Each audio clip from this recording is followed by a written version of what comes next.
Lâm Bắc, sao hắn ta lại đến đây? Tôi nhớ Lâm Thâm Chi không gửi thiệp mời cho hắn ta mà. Sao hắn ta mặt dày đến đây ăn trực vậy? Biết đâu đấy, hết cơm mà ăn rồi, chạy đến đây làm trò giả nai, kiếm chút thương hại. Một là Trương Hạo, cánh tay đắc lực dưới trướng Trương tổng, bay cao bay xa. Còn lại là Hắc Cẩu, thằng gác cổng. Quả thực khác nhau một trời một vực. Lâm Bắc, cút xéo khỏi đây, không có chỗ cho mày. Ba ơi, cái gì đây? Mày được ăn cái này chắc. Không sao đâu Diệu Diệu, tí nữa ba mua cho con. Dạ. Phu nhân tới.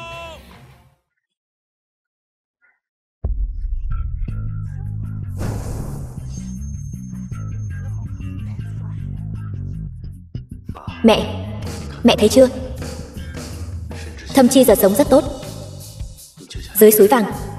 Mẹ hãy yên lòng nhé. Bé cưng, gọi chú đi. Anh đến đây làm gì? Đúng rồi, tiệc thăng chức mà.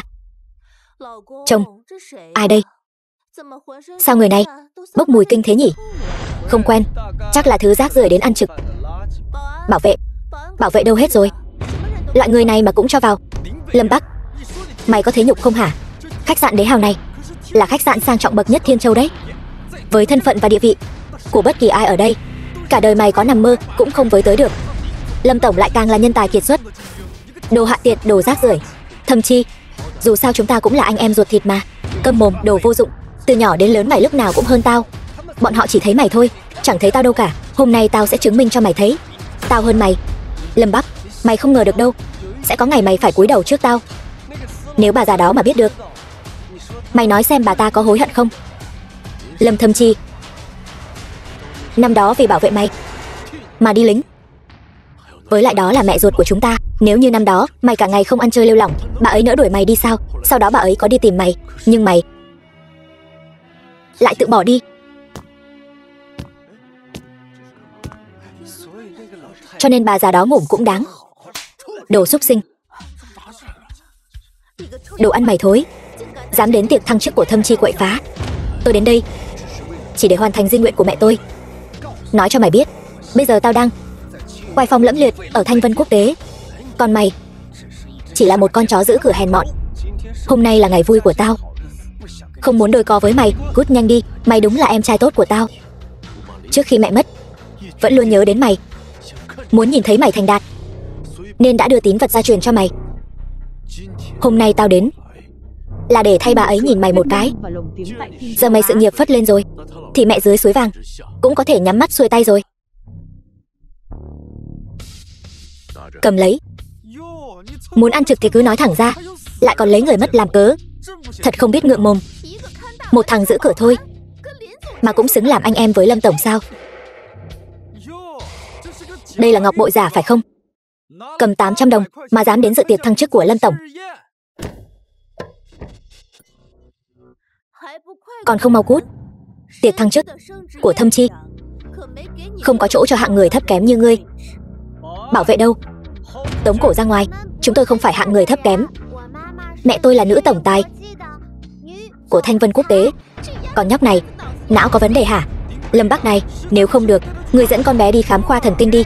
Nữ tổng tài của Thanh Vân Quốc tế là ai vậy? Còn ai vào đây nữa? Dĩ nhiên là Tô Vũ Nhu. Nếu những gì con bé nói là thật, thì Lâm Bắc hắn vẫn chỉ là một tên bảo vệ quen, chó giữ cửa. Tô Vũ Nhu, nếu là mẹ con bé, ta sẽ ăn cái bàn này. Lâm tổng đang giữ chức vụ ở Thanh Vân tập đoàn. Chuyện người ngoài không biết, bản thân hắn làm sao có thể không biết. Tôi thấy hắn cũng giống mẹ già của hắn, đầu óc có bệnh. Lâm Thâm Chi, ta không quan tâm ngươi có quý nhân nâng đỡ hay không, sự nghiệp có bay cao đến đâu, nhưng làm người không thể vong ân bội nghĩa. Ngươi là cái thá gì? Ngươi đến dạy đời ta. Bây giờ ta phất lên rồi, ngươi như con chó đến quỷ liếm ta. Ngươi làm bộ làm tịch cái gì? Không phải là muốn ăn trực sao? Được thôi.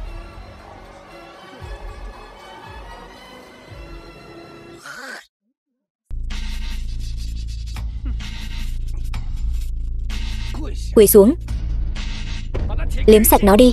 Xúc phạm tôi thì được, nhưng không được xúc phạm cha tôi. Cha tôi có hào quang nhân vật chính. Thâm Chi, ta tự hỏi chưa từng có lỗi với ngươi. Ngươi trở mặt với ta như vậy, Ngươi thấy có lỗi với mẹ không? Đừng có nhắc đến bà ta với ta. Ta nói cho ngươi biết, bây giờ ta phất lên rồi, thăng tiến vùn vụt. Còn ngươi thì sao? Chỉ là một tên bảo vệ hôi hám canh cổng, cả một món quà tử tế cũng không có. Giờ ta đã phất lên rồi, ngươi hãy quỳ xuống liếm sạch đi. Ai là huynh đệ với ngươi? Đúng vậy, nhà ta không có loại thân thích xuất thân hèn mọn, mà còn trơ trẽn vô liêm sỉ như ngươi. Còn cả nữ tổng tài Thanh Vân Quốc tế là vợ của ngươi. Được rồi, vậy ngươi nói cho mọi người nghe xem, ngươi có thể lấy ra món quà gì nào? Chẳng lẽ là tã giấy? Lâm Thâm Chi, ngươi quả nhiên vẫn chứng nào tật nấy. Ngươi đó chính là một con chó. Ta cho ngươi ăn là vinh hạnh của ngươi. Ngươi không ăn phải không? Được thôi, vậy thì để con hoang này ăn. Thanh Vân Quốc tế đến.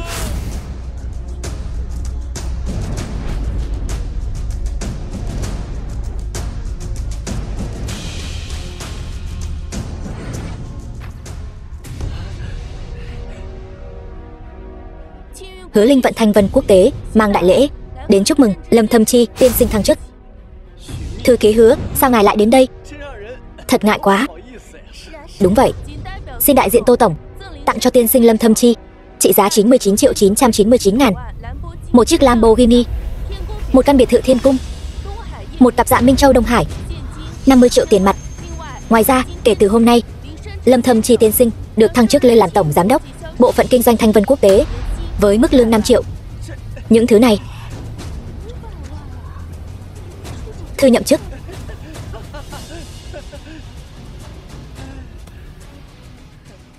Lâm Bắc, thấy chưa? Ngươi và ta bây giờ đã không còn là người của cùng một thế giới nữa. Ta làm tổng giám đốc Hồ Phong Hoán Vũ, còn ngươi chỉ là một tên bảo vệ hôi hám, một con chuột cống không dám ló mặt ra khỏi cống. Vậy sao? Hôm nay là ngày vui của ta. Ta không muốn quá khó coi. Cút nhanh đi. Trời ơi, Thâm Chi, những thứ này phải trị giá hàng tỷ, vậy mà lại cho chúng ta hết. Cô ra vội vàng chuẩn bị lễ vật, chỉ chuẩn bị được những thứ này. Ngài xem có hài lòng không? Cô ra sao? Hôm nay, ngoài việc Lâm Thâm Chi tiên sinh thăng chức, còn có một việc trọng đại muốn tuyên bố. Vị Lâm Bắc tiên sinh này là chồng của Tô tổng chúng tôi, cô gia của Thanh Vân Quốc tế. Tôi đã nói rồi mà, nữ tổng tài Thanh Vân Quốc tế là mẹ tôi. Mấy người không tin thì thôi, còn bắt nạt ba tôi. Tiểu thư, cô nói bọn họ bắt nạt cô gia. Bọn họ nói ba tôi là chó, còn ném bánh xuống đất, dùng chân dẫm lên rồi bắt rượu ăn. Thư ký Hứa, con nít danh này nói bậy nói bạ, ngài đừng tin lời nó. Phải, trẻ con nói bậy thôi. Chú cho con kẹo nè. Đừng nói nữa, nhìn ông là biết người xấu rồi. Tôi không cần kẹo của ông đâu.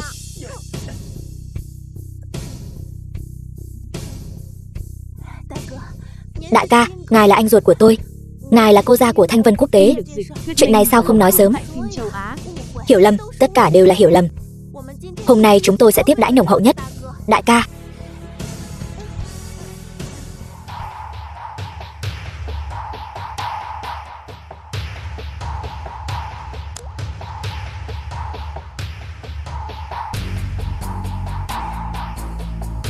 Thâm Chi, ngươi, ta cũng đến xem thay mẹ rồi.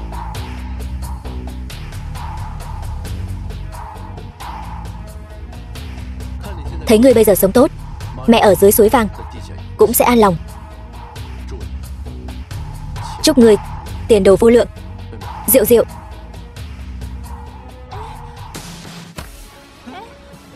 Thư ký Hứa, ngài làm vậy, thấy gió đổi chiều, nâng cao đạp thấp, có mắt như mù. Các người không xứng với địa vị cao quý ở Thanh Vân. Cả món quà hàng tỷ này, đi thôi. Thư ký Hứa, tại sao hắn ta lại hơn tôi một bậc? Hắn chỉ là một tên bảo vệ quen, hắn dựa vào cái gì? Sao tới giờ cậu vẫn chưa rõ tình hình? Giờ thì hay rồi, đắc tội với Tô gia, cả nhà chúng ta làm sao mà sống ở Thiên Châu được nữa. Cô yên tâm, tôi còn có tuyệt chiêu, lần nào cũng nói có tuyệt chiêu, làm người ta khó chịu. Tôi đúng là nghiệp 8 đời mới lấy phải cậu. Tôi cũng đâu biết. Lâm Thâm Chi à, Lâm Thâm Chi. Tô Nghiêm, công tử Tô gia. Bữa tiệc thăng chức của cậu thật là thảm hại. Tô thiếu, anh cứ yên tâm, anh trai của anh chẳng qua chỉ là tên ở rể mà chị họ tôi tùy tiện kiếm được, hoàn toàn không thể can thiệp vào công việc của tập đoàn. Là vậy sao? Nhưng dù sao anh ta cũng là chồng của Tô tổng. Tiền đồ của tôi ở Thanh Vân vẫn chẳng có hy vọng gì. Sợ gì chứ? Có Tô thiếu đây rồi. Anh yên tâm, Tô Vũ Nhu đã đắc tội với Triệu gia. Thanh Vân Quốc tế sắp tự mình tiêu đời rồi. Tôi đã sắp xếp rồi. Buổi họp báo của cô ta sẽ không thể tổ chức được. Không bao lâu nữa, tên Lâm Bắc đó sẽ quỳ xuống cầu xin anh tha thứ. Còn cha tôi sẽ trở thành chủ nhân thực sự của Tô gia. Cảm ơn Tô thiếu, cảm ơn Tô thiếu rất nhiều. Lâm Bắc, hôm nay ngươi làm nhục ta, ta sẽ lập tức bắt ngươi trả giá gấp 100 lần. Ngươi là cái thá gì? Một tên bảo vệ hôi hám cũng dám ở trước mặt ta vênh váo. Nhà kho bỏ hoang. Tô tiên sinh, yên tâm đi, ngươi đã bị tôi trói đến cho anh rồi. Sát thần, đừng xử cô ấy. Ý gì? Tô tiên sinh, Tố Phi Á là người như thế nào? Chắc hẳn anh rõ hơn tôi. Toàn bộ các đội lính đánh thuê trên thế giới, chỉ có tổ chức lính đánh thuê của chúng tôi dám nhận đơn của anh. Nếu không khử Tố Phi Á nữa, sau này tôi chỉ có thể sống như chuột. Xin lỗi, nhưng rủi ro này thật sự quá lớn. Tôi thêm tiền cho anh. Thêm tiền thì phải gấp 10 lần. Được, lập tức cho người chuyển vào tài khoản ẩn danh của anh. Tô tiên sinh, anh thật là hào phóng. Vậy chúc chúng ta hợp tác vui vẻ. Lão tử ở chiến trường khổ sở thế này, đến cả mùi thịt cũng chẳng thấy, vậy mà còn được thấy tuyệt sắc gia nhân thế này.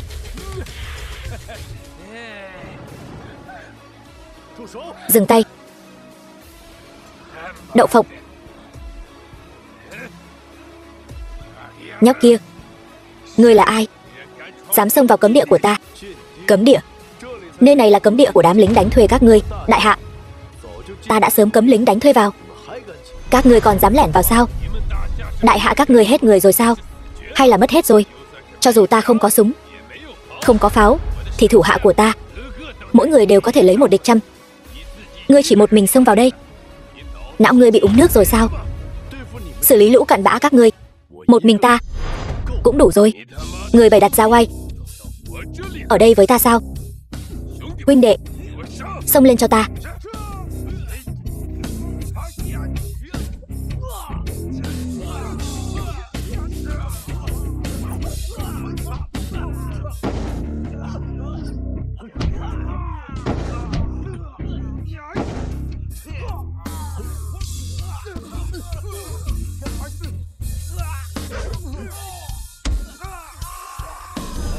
Đồ ngốc.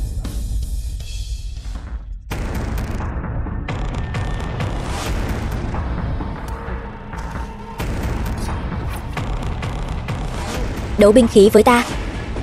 Binh khí của đại hạ ta là tổ tông của lũ Nhật Bản các ngươi.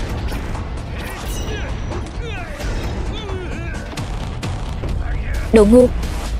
Nhất thốn trưởng nhất thốn cường. Của ngươi dài hơn của ta nhiều. Bớt nói nhảm.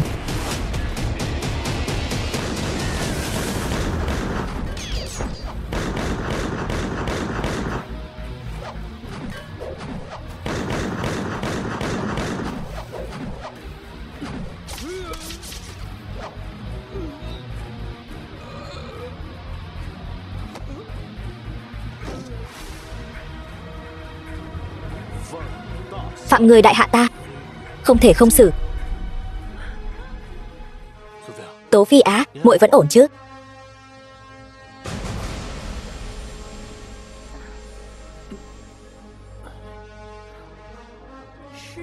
Ngươi là thượng đế sao? Thượng đế?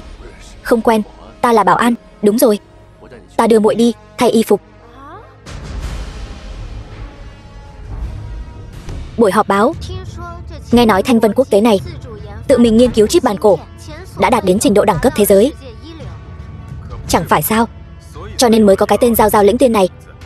Nghe nói còn mời được công chúa Tố Phi Á đến đại diện. Thật đúng là bỏ vốn liếng rồi. Tô tổng, Tố Phi Á không có tin tức. Đừng gấp, chờ thêm vài phút nữa. Chờ thêm vài năm nữa cũng vô dụng. Tố Phi Á không về được nữa rồi. Tô Nghiêm, ngươi giở trò sao? Sao lại ngang ngược như vậy? Rốt cuộc muốn làm gì? Làm gì Thanh Vân quốc tế to lớn này để ngươi cầm đầu, sớm muộn gì cũng sẽ đóng cửa. Chỉ ở trong tay ta mới huy hoàng đình thịnh. Ngươi hồ đồ như vậy, nếu Tố Phỉ Á thật sự có mệnh hệ gì, ngươi gánh nổi trách nhiệm này sao? Dù ngươi có được Thanh Vân quốc tế thì đó cũng là củ khoai nóng. Rốt cuộc là muốn làm gì? Không, Tố Phỉ Á sẽ không có chuyện gì. Đợi đến khi lật đổ được ngươi, tự nhiên sẽ có người đưa cô ta về. Đến lúc đó, ngươi sẽ phải chủ động từ chức tạ lỗi. Mà ta sẽ nắm quyền Thanh Vân, dẫn dắt tập đoàn hướng tới huy hoàng. Xin lỗi chư vị, ngắt lời một chút, ta muốn tuyên bố một tin tức gây chấn động. Công chúa Tố Phi Á của Liên hiệp Vương quốc đã mất tích. Tô Vũ Nhu, chúng tôi cần một lời giải thích. Trời ơi, công chúa Tố Phi Á mất tích rồi. Thị trường nước ngoài e rằng sắp sửa dấy lên làn sóng tẩy chay Thanh Vân quốc tế rồi. Đâu chỉ là tẩy chay Thanh Vân tập đoàn, một công chúa của một nước mất tích ở một nước khác, chuyện này 100% sẽ gây ra tranh chấp quốc tế, sẽ lên đầu đề toàn cầu đấy. Trời ơi, mọi người xem này, cổ phiếu của Thanh Vân tập đoàn đã bắt đầu giảm rồi, vừa rồi trong vài giây bốc hơi 1000 tỷ giá trị thị trường rồi. Chư vị hãy bình tĩnh, đừng nóng vội, hãy nghe thử. Tô Vũ Nhu, không, là Tô tổng, người còn có gì muốn nói không? Chư vị, tôi không thể. Tô tổng là chủ tịch. Được lắm Tô Vũ Nhu, công chúa Tố Phi Á đã mất tích rồi, ngươi còn định che đậy sao? Đúng, các ngươi phải lập tức công khai tất cả nội tình. Ta chính là đại diện của hội người hâm mộ công chúa. Người hâm mộ bọn tôi phải xác nhận được sự an toàn của công chúa. Thanh Vân tập đoàn hãy sụp đổ đi. Tô, ngươi nên hướng toàn thể nhân dân Liên hiệp Vương quốc tạ lỗi.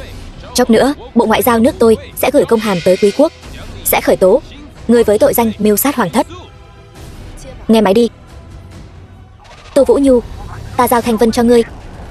Ngươi đã làm những gì thế này? Các doanh nghiệp hiện nay đều đã chấm dứt hợp tác với chúng ta, còn đưa chúng ta vào danh sách đen. Giá trị thị trường hiện tại đã giảm xuống dưới 1000 tỷ. Hôm nay qua đi, Thanh Vân e rằng sẽ chìm nghỉm. Xin lỗi, tôi sẽ chủ động xin từ chức. Từ chức? Ngươi là thứ phế vật gì vậy? Từ chức có thể bù đắp lại tổn thất sao? Ngươi cái đầu ngu ngốc không não. Vũ Nhu tỷ tỷ, tỷ nói tỷ, nếu tỷ sớm giao Thanh Vân cho ta, cũng không đến nỗi náo loạn thành ra nông nỗi này, đến mức không thể vãn hồi như thế này. Tô tổng, hay là mình gọi điện cho cô ra đi, đi tìm Tố Phi Á.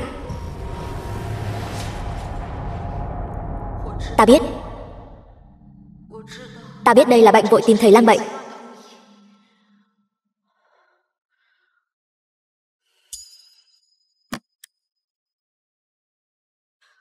Nhưng hiện tại ta thật sự cũng hết cách rồi. Lâm Bắc, người có thể một lần nữa tạo nên kỳ tích cho ta sao? Tô tổng, người đây là bệnh vội tìm thầy lang bậy à? Lâm Bắc và Tố Phi Á chẳng có dính dáng gì đến nhau. Alo, Lâm Bắc, người hiện đang ở đâu? Ngẩng đầu lên.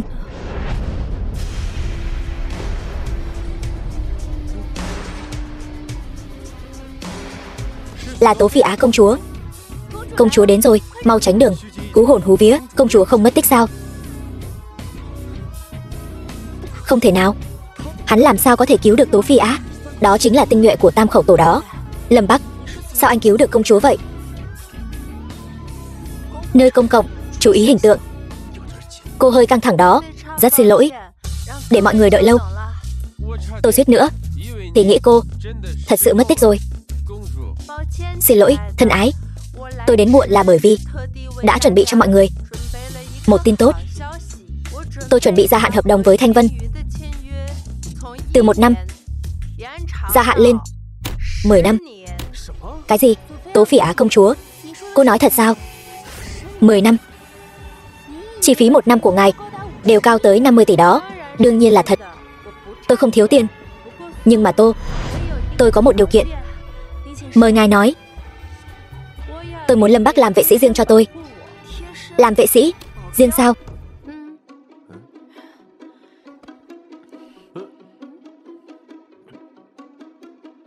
Xin lỗi, điều này không thể nào, bởi vì hắn là vệ sĩ riêng của tôi. Đúng vậy, tôi là bảo vệ của cô ấy. Được rồi, vậy tin tốt của tôi thu hồi lại, vẫn tiếp tục giữ nguyên hợp đồng cũ. Nhưng mà khoảng thời gian tôi ở Thiên Châu, Lâm Bắc bắt buộc phải theo sát bảo vệ tôi. Nếu không, hợp tác hủy bỏ. Tố Phi Á, ngươi đang uy hiếp ta sao? Được, đương nhiên là được. Công chúa Tố Phi Á, bây giờ tôi đi chuẩn bị hợp đồng mới. Không cần. Hợp đồng thì tôi có. Vừa rồi tôi đã đi chuẩn bị hợp đồng rồi. Bản hợp đồng.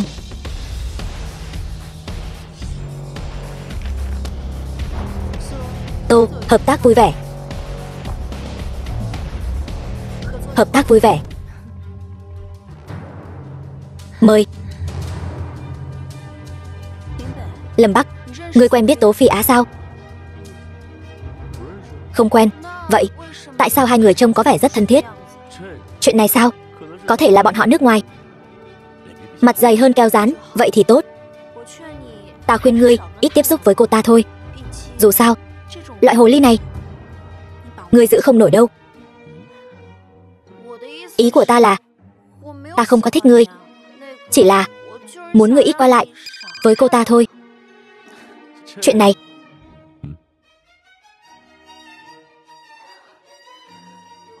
được, ta lập tức qua đó. Chuyện gì? Không phải trường sắp họp phụ huynh sao? Lão sư nói Diệu Diệu có chút vấn đề, ta phải qua một chuyến. Chủ nhiệm Tôn, anh là ba của con bé sao? Phải. Có chuyện gì vậy? Diệu Diệu phạm lỗi gì sao? Nghe nói ngươi làm bảo vệ, thảo nào sinh ra đứa con hoang này. Thứ có mẹ sinh nhưng không có mẹ dạy. Ngươi có ý gì? Có ý gì sao? Con gái ngươi Lâm Diệu Diệu. Lý Ước Hàn đánh bạn học cùng lớp. Tôi nói là vẫn còn nhẹ đó. Ngươi mau dẫn nó cút đi. Chúng tôi là tư bản quốc tế, rót vốn cho trường quý tộc, không nhận loại nhà quê vô học như các ngươi. Diệu Diệu, con đánh người rồi. Không có. Thật không ngờ, ngoài đánh người còn là kẻ nói dối. Ngươi không đánh. Vết thương trên mặt Lý Ước Hàn là sao vậy? Là do cậu ta tự ngã. Là ngươi đánh. Thấy chưa? Tuổi nhỏ mà ngoài đánh người còn nói láo. Đúng là con gái của kẻ rác rưởi. Lớn lên chắc chắn là tai họa. Anh không tin con gái tôi thì cũng được, nhưng mà tại sao thằng bé nói cái gì anh cũng tin vậy? Mẹ của Ước Hàn là nữ tiến sĩ du học, tiếng Anh có thẻ xanh, còn làm quản lý cấp cao của Thanh Vân Quốc tế. Hoàn cảnh môi trường như vậy, con cái được dạy dỗ sao có thể kém được? Ngươi nhìn mình đi, dù có mặc đồ vest cũng không thay đổi được. Huyết thống thấp hèn, dạy dỗ ra đứa trẻ này cũng là đồ hư hỏng. Thế nên để phân biệt tốt xấu là dựa vào hoàn cảnh gia đình sao? Nếu không thì sao? Con nít nhà giàu vô cùng lễ phép, cư xử đúng mực, có giáo dưỡng. Còn mấy đứa hư hỏng thì cũng nhiều lắm. Chính là cái loại cùng khổ, giống như các ngươi đấy. Tôn chủ nhiệm, Ngô tiểu thư, con bị làm sao vậy? Bà xem, có người đang bắt nạt con trai bà kia. Ngô Mạn Nhi, nữ tiến sĩ hải ngoại. Tôi làm theo lời bà dặn, chuẩn bị đuổi cổ đồ con hoang mất dạy kia. Cái đứa bên cạnh là phụ huynh của nó, nghe nói là bảo vệ. Người đại hạ, ta ra lệnh cho ngươi, bây giờ lập tức xin lỗi con trai ta ngay. Mệnh lệnh sao? Tất nhiên, một kẻ sính ngoại như cô cớ gì ra lệnh cho ta, người dân đại hạ? Chỉ bằng thân phận ngoại quốc của ta, ở đại hạ các ngươi ta cao quý hơn một bậc, khắp nơi đều ưu tiên, hiểu chưa? Ta đang rất bực mình, đừng có nói tiếng chim với ta. Bây giờ ta nói cho ngươi biết, mau bảo con gái ngươi xin lỗi con trai ta, rồi cút xéo. Diệu Diệu ơi, nói thật đi, có đánh người không? Dạ có. Bà đã từng nói với con rồi mà, sau này dù thế nào cũng không được đánh người.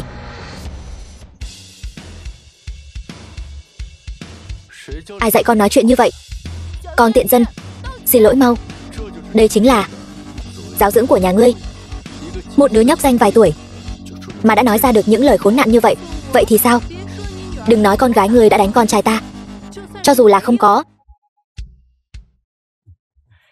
loại chó lăn lộn trong bùn đất giống các ngươi cũng xứng học chung lớp với con trai ta sao? Tôi nói này Tôn chủ nhiệm, trường quý vị đúng là càng ngày càng kém cỏi. Trước đây còn toàn là các bé con lai và du học sinh tương lai. Bây giờ các vị lại nhận cả loại đứa trẻ que mùa hôi hám hạ đẳng này, sống trên cái đất ôi thiêu này. Nhỡ đâu trên người nó có bệnh truyền nhiễm gì lây sang con trai ta, ngươi gánh nổi sao? Ta đã nói rồi, đừng ăn nói hồ đồ với tôi. Nghe không hiểu sao? Hạ đẳng mà dám mắng ta? Sao không? Ta cứ mắng lại như ngươi đấy. Đồ giả tê xính ngoại. Ta là tiến sĩ du học, tinh anh thẻ xanh, một tên bảo vệ hôi hám, ngươi cũng xứng mắng ta sao? Thật là ăn nói bẩn thỉu. Miệng chó không mọc được ngà voi. Vô văn hóa. Miệng cô ta có thể mọc được ngà voi. Đúng là có tố chất. Dù sao thì Ngô tiểu thư cũng là du học sinh từ hải ngoại trở về. Trường tôi đề cao loại nhân tài hải ngoại, quốc tịch nước ngoài và tập hợp tinh anh, không hoan nghênh loại người như anh. Được. Trường học gì mà tồi tàn thế này? Trường dành cho giới quý tộc. Tìm tinh anh của các người đi. Diệu Diệu, chúng ta đi. Đi. Tôi cho các người đi chưa? Cô muốn thế nào? Ngươi, còn cả đứa con hoang của ngươi nữa, hôm nay phải quỳ xuống xin lỗi con trai ta. Cô chắc chứ? Chắc. Ok. Được. Tôi xin lỗi cậu, tôi đánh đây.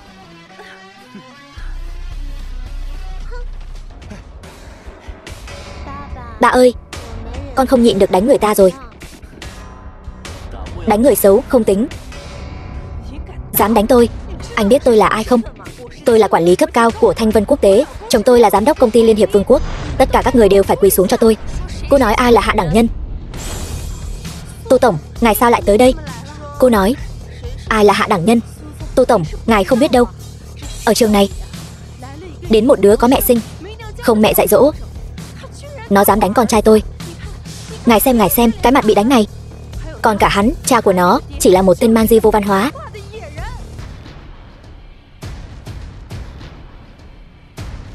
Tôi chính là mẹ của đứa bé này.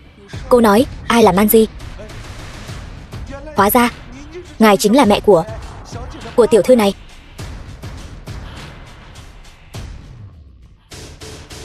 Alo Phận Vận, lập tức mua lại trường tiểu học Thánh Ngoan. Tôi cho 3 phút, anh sẽ bị đuổi việc. Còn cô, cút xéo. Tô tổng, tôi sai rồi. Là chúng tôi có mắt như mù. Xin hãy tha thứ cho tôi một lần. Nhục mạ con gái tôi không thể tha thứ. Tô tổng, tôi...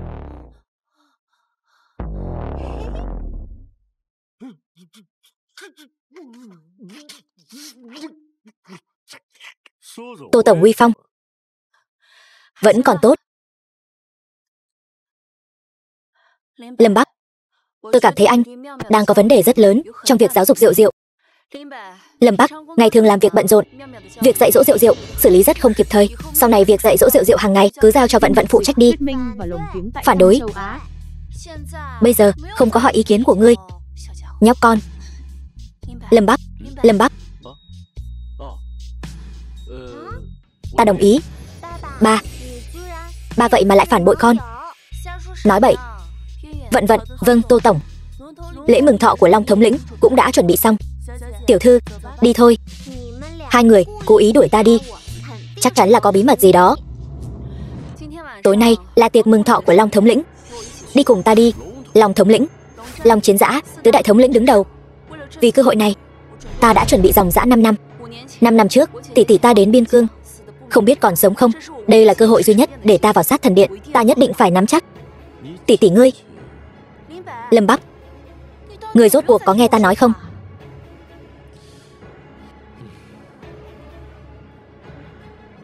Ta biết ngươi là một cựu quân nhân. Đối với trường hợp này, khó tránh khỏi có chút căng thẳng, nhưng cũng chỉ là tạm thời thôi. Ta căng thẳng, cứ chờ xem. Tô Hải Thành, gia chủ Tô gia. Phế vật. Ba, cứu con. Đứng lại. Ta bảo ngươi đỡ sao? Cứu ngươi. Ngươi có biết ta sắp xếp tam khẩu tổ nhập cảnh, chịu biết bao nhiêu nguy hiểm không? Triệu tổng, ta cũng không ngờ tới tên Lâm Bắc đó lại có thể tìm được sát thần, còn cứu được Tố Phi Á. Tôi không quan tâm đông tây nam bắc gì hết. Hắn ta là ai, ta đã điều tra rồi. Chỉ là một tên bảo an nhỏ. Bảo an nhỏ? Ngươi đang đùa ta hả? Một tên bảo an nhỏ có thể từ tay đám người của sát thần cướp người? Có thể sao? Một tuần sau chính là đại điển kế nhiệm. Triệu gia ta vì ngày này đã chuẩn bị dòng dã 5 năm. Tuyệt đối không thể để Tô Vũ Nhu dính líu tới sát thần điện. Điều tra sâu, chị e sẽ đánh rắn động cỏ. Thanh Vân Quốc tế phải bị triệt tiêu hoàn toàn. Ngươi hiểu chứ? Hiểu rõ. Triệu thiếu, ta còn một cách. Tối nay chính là tiệc thọ của Long Chiến Dã, thống lĩnh sát thần điện. Tô Vũ Nhu luôn muốn bám víu lấy hắn. Chi bằng chúng ta nhân dịp tối nay mượn tay Long thống lĩnh trừ khử ả.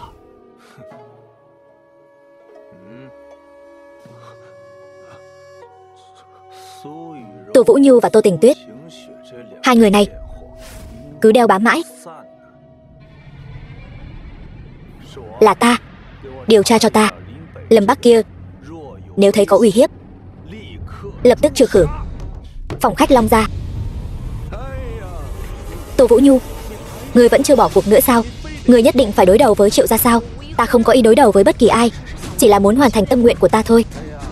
Vậy thì xin lỗi, e rằng tâm nguyện của ngươi chỉ có thể dừng lại ở đây thôi. Triệu Long Phi, huyết đội, các ngươi có ý gì? Xem ra bữa tiệc này cũng sắp tan tành rồi. Lâm Bắc, trong mắt Triệu gia, cái mà ngươi dựa dẫm Thanh Vân tập đoàn cũng chỉ là một đống rác, sắp bị diệt vong đến nơi mà còn không tự biết. Triệu gia, ngươi cứ để bọn họ đến thử xem. Nghe nói ngươi là lính xuất ngũ.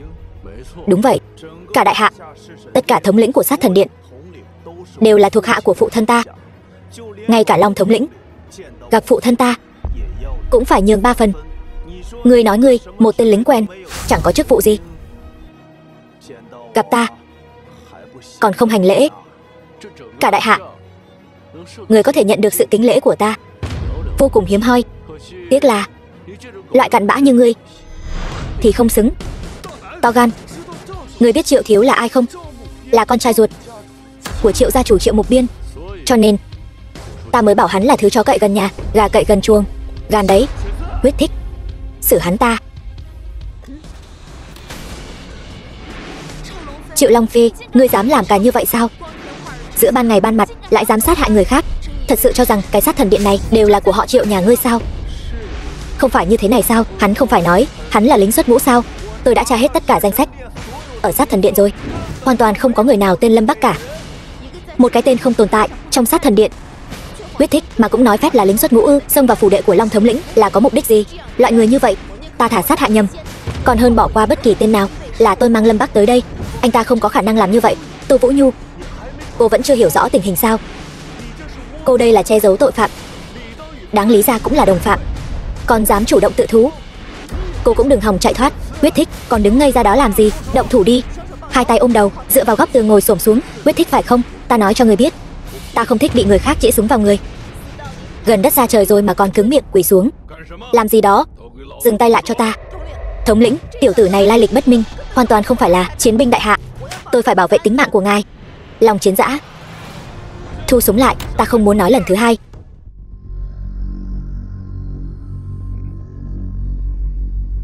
Ngài đây là có ý gì? Chẳng lẽ ngài muốn bao che cho thế lực tội phạm? Triệu Long Phi, ngươi đang muốn kết tội ta sao? Không dám. Long thống lĩnh, vị tiểu huynh đệ này đã gặp ở đâu rồi nhỉ? 5 năm trước tôi đã tham gia trận chiến huyết minh. Được lắm, thân phận của vị huynh đệ này tuyệt đối không có vấn đề. Mọi người ngồi xuống đi. Long thống lĩnh, Triệu công tử đã điều tra người này rồi. Hắn lai lịch bất minh, ngài nhất định không được để hắn lừa gạt. Thứ mất dạy. Ý ngươi là ta giả lú lẫn rồi sao? Đồ nhát gan.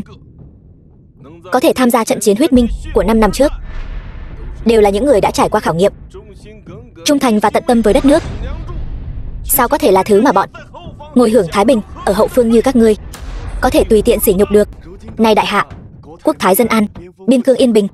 Long thống lĩnh, thân là một trong tứ đại trấn quốc trụ thạch, nhất định phải giữ gìn sức khỏe. Tôi muốn nói chính là điều này. Các ngươi làm ồn đến giấc ngủ của ta rồi. Không biết xấu hổ sao? Lòng thống lĩnh, tôi là Tô Vũ Nhu của tập đoàn Thanh Vân. Lần này đến là để chúc thọ ngài. Đây là lễ vật tôi chuẩn bị cho ngài. Xin ngài nhận cho. Chúc ngài sống lâu trăm tuổi. Lòng thống lĩnh, còn có cái này của tôi. Thôi, vậy thì được rồi. Có việc thì cứ nói. Vãn bối, quả thật có việc muốn nhờ. Cái này là chip bàn cổ mới nhất do tập đoàn Thanh Vân nghiên cứu và phát triển. Có thể dùng trong việc tính toán tổn thất. Thậm chí có thể trang bị trên người máy quân sự, áo giáp khung xương ngoài và chip đa năng trên các máy bay chiến đấu hàng đầu. Hy vọng có thể hợp tác được với Sát Thần Điện. Mau mang lại đây xem nào. Dạ. Chip bàn cổ. Đây là dự án do chị tôi chủ trì nghiên cứu và phát triển. Chỉ tiếc là cô ấy đã không đợi được đến ngày nó ra mắt. Bọn trẻ bây giờ rất tốt, có ý tưởng.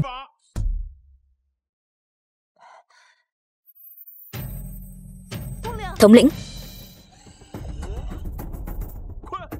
mau ngắt kết nối. Dạ.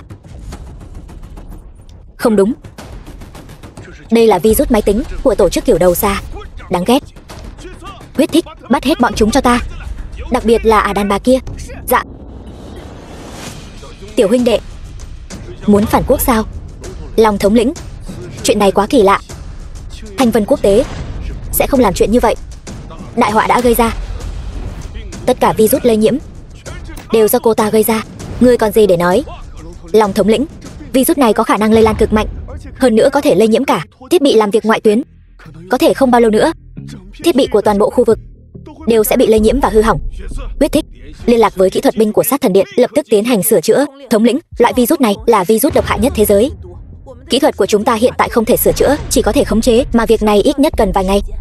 Vài ngày này ít nhất sẽ ảnh hưởng đến vài tỉnh lân cận, thiệt hại tài sản ít nhất lên đến hàng chục nghìn tỷ. Ngươi còn muốn làm theo ý mình nữa sao? Mau để cô ta nhận thẩm vấn. Lòng thống lĩnh, tôi tin cô ấy sẽ không làm chuyện như vậy. Hơn nữa, tôi là vệ sĩ của cô ấy, cũng nên làm tròn trách nhiệm của mình. Lâm Bắc, ngươi, Lòng thống lĩnh, tôi đề nghị lập tức triệu tập binh chúng của Sát Thần Điện, bắt giữ hai tên tội phạm đầu sỏ này. Lâm Bắc, ta hỏi ngươi lần nữa, thật sự muốn đối đầu với đại hạ? Muốn đối đầu với ta sao? Lòng thống lĩnh, nếu tin tưởng tôi, cho tôi 5 phút, tôi có thể tiêu diệt hoàn toàn virus mạng này. Ngươi hoảng gì chứ? Ngươi đừng tưởng thật hắn ta có thể giải quyết virus này. Virus máy tính này, bao nhiêu người trên thế giới đều không thể tiêu diệt nó. Trước đây Sát Thần Điện đã mời hàng chục mũ trắng trong và ngoài nước và chuyên gia tin tặc nghiên cứu chuyên sâu nửa năm, cũng bó tay. Ngươi chỉ là một bảo vệ nhỏ, ngươi làm được sao? Đúng vậy, Long thống lĩnh, ngài ngàn vạn lần đừng tin hắn. Bây giờ chúng ta nên khống chế virus, ngăn chặn lây lan, sau đó nghĩ cách khắc phục thiệt hại. Ngươi thật sự làm được sao? Được, nhưng tôi có một điều kiện tiên quyết. Được rồi, việc chưa làm mà đã đặt điều kiện. Vậy điều kiện tiên quyết là gì? Long thống lĩnh, ta thấy virus này chính là do hai người bọn họ cấu kết gây ra. Đúng vậy, Long thống lĩnh, ngươi không thể tin bọn họ được. Vớ vẩn, hắn không làm được. Các ngươi làm được sao? Trong 5 phút mà không làm được thì sao? Ta, Lâm Bắc, sẽ đền mạng. Lâm Bắc, chuyện này không liên quan đến ngươi, đừng làm loạn. Long thống lĩnh, ta nguyện ý tiếp nhận thẩm vấn, tự chứng trong sạch. Ngươi hiểu cái dám gì? Sự trong sạch của ngươi đáng giá mấy đồng? Ta muốn khống chế thiệt hại. Tiểu tử, nói đi, nếu muốn ta ra tay, căn phòng này chỉ có thể giữ lại ngươi và ta. Hỗn xược. Thống lĩnh, người này lai lịch bất minh, tuyệt đối không thể đáp ứng hắn. Lâm Bắc, ngươi chẳng lẽ muốn đuổi chúng ta ra ngoài? Dễ đối phó với Long thống lĩnh sao? Ngươi thật đúng là lòng lang dạ sói. Long thống lĩnh, ngươi ngàn vạn lần đừng tin hắn. Nếu ta muốn ra tay, các ngươi đã tiêu đời lâu rồi. Ngươi, được rồi, quyết thích phải giữ lại. Được, Long thống lĩnh, tất cả cút hết cho ta. Ai còn nói nhảm, ta bắn bỏ người đó. Nhớ kỹ, ngươi chỉ có 5 phút.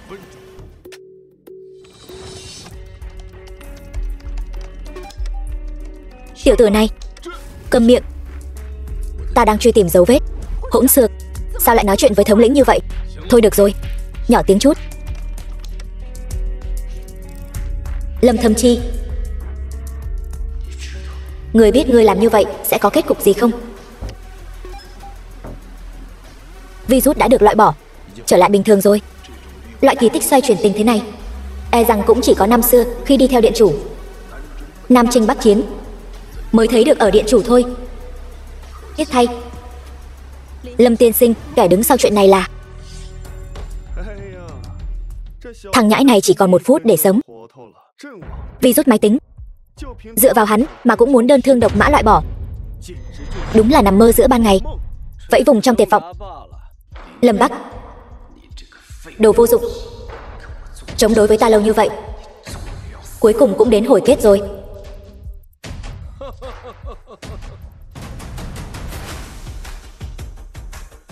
Kết quả thế nào? Thủ đoạn của tên đó cũng không tồi. Nói được làm được, trong vòng 5 phút đã loại bỏ được virus. Hơn nữa, còn tìm được kẻ đứng sau. Không thể nào, một mình hắn làm sao có thể?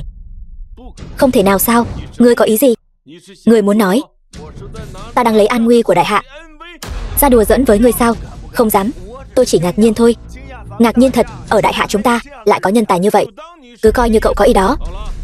Các người đừng làm khó Tô tiểu thư nữa. Lâm Bắc này, cậu thật sự đã loại bỏ được loại virus này rồi sao?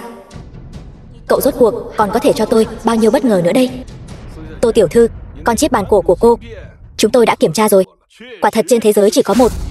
Ngày mai cô cho người đến ký đi. Được, còn mấy người các ngươi? Lâm Thâm Chi lại dám nhắm đến Sát Thần Điện, âm mưu bất chính, phá hoại đại hạ. Hắn chán sống sao? Lòng thống lĩnh, tôi giúp Sát Thần Điện, chỉ hy vọng ông có thể tha cho hắn. Hắn là người thân của tôi. Cậu là nhân tài hiếm có, nhưng cậu chắc chắn chứ?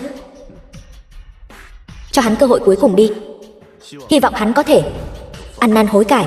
Được rồi, vậy tôi đi trước.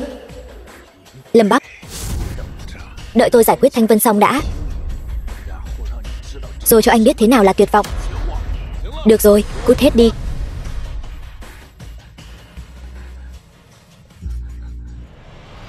Quách Dương, chuyện nhỏ thôi mà, ở đại hạ này, lời nói Quách Dương này vẫn có chút trọng lượng. Quả nhiên là người phụ trách của tập đoàn Cao Tân tại Đông Á. Thật bá đạo, cắt đứt nguồn cung cấp máy khắc quang của bọn họ. Tôi muốn xem thử chip của bọn họ còn sản xuất kiểu gì. Nếu một khi không sản xuất được nữa, còn dám ký hợp đồng với Sát Thần Điện sao? Đó chính là bước đến đường cùng. Quách Dương, anh có ý gì? Tô Vũ Nhu, cô đang dùng thái độ gì mà nói chuyện với Quách tổng vậy? Thái độ gì? Quách Dương, vừa lúc bắt đầu thì anh lại hủy hợp đồng. Anh có biết điều này đối với tôi tổn thất bao nhiêu không? Tô Vũ Nhu láo xược. Nhận thức rõ thân phận của mình đi, dám nói chuyện với ta như vậy sao? Tô Vũ Nhu, tập đoàn Cao Tân hiện đang nắm giữ công nghệ đỉnh cao nhất thế giới, hiếm có khó tìm. Ông chủ của tập đoàn hàng đầu thế giới, kể cả nguyên thủ quốc gia cũng phải cung kính một chút. Với tầm ảnh hưởng của Triệu gia ở đại hạ, cô nghĩ tập đoàn Cao Tân sẽ chọn Triệu gia hay là Thanh Vân các cô đây? Tôi nói cho cô biết, Tô Vũ Nhu, Triệu gia diệt các cô cũng giống như lấy mạng một con kiến vậy. Nếu tập đoàn Cao Tân đã lên tiếng rồi, vậy thì trên toàn đại hạ, không đúng, trên toàn cầu, tôi nghĩ cũng sẽ không có ai dám hợp tác với cô đâu. Bọn họ chỉ có thể làm ngơ thôi. Đúng là chỉ có thể làm ngơ thôi. Vậy sao? Các người quá đề cao bản thân rồi đấy. Lâm Bắc, cậu đừng. Hắn chỉ là một tên phụ trách nho nhỏ thôi, còn chưa đại diện được cho tập đoàn Cao Tân đâu. Ngươi dám nghi ngờ ta? Ngươi là cái thá gì? Đồ ngu. Người phụ trách, ngươi có hiểu 3 chữ này là gì không? Ngươi chán sống đến vậy sao? Người phụ trách thì cũng bình thường thôi, lão bản còn chưa lên tiếng, ngươi đây lại muốn vượt quyền. Ngươi, Tô Vũ Nhu, ngươi cũng nghĩ như vậy sao? Ta thấy ngươi là chưa thấy quan tài chưa đổ lệ. Ta hiện tại liền gọi điện cho lão bản, đích thân hạ lệnh phong tỏa Thanh Vân các ngươi. Ta không có ý này. Lâm Bắc, hay là chúng ta đi thôi. Đừng lo, ngươi cứ việc gọi. Lâm Bắc, bỏ đi. Gia sản của Thanh Vân tập đoàn ở Cao Tân tập đoàn, trước mặt loại tài sản đẳng cấp thế giới này, cũng chẳng là gì cả. Quách tổng, ngươi xem kẻ không biết trời cao đất dày này, căn bản không để ngươi vào mắt. Nếu không giáo huấn hắn, cứ như vậy truyền ra ngoài, người khác sẽ nhìn ngài thế nào?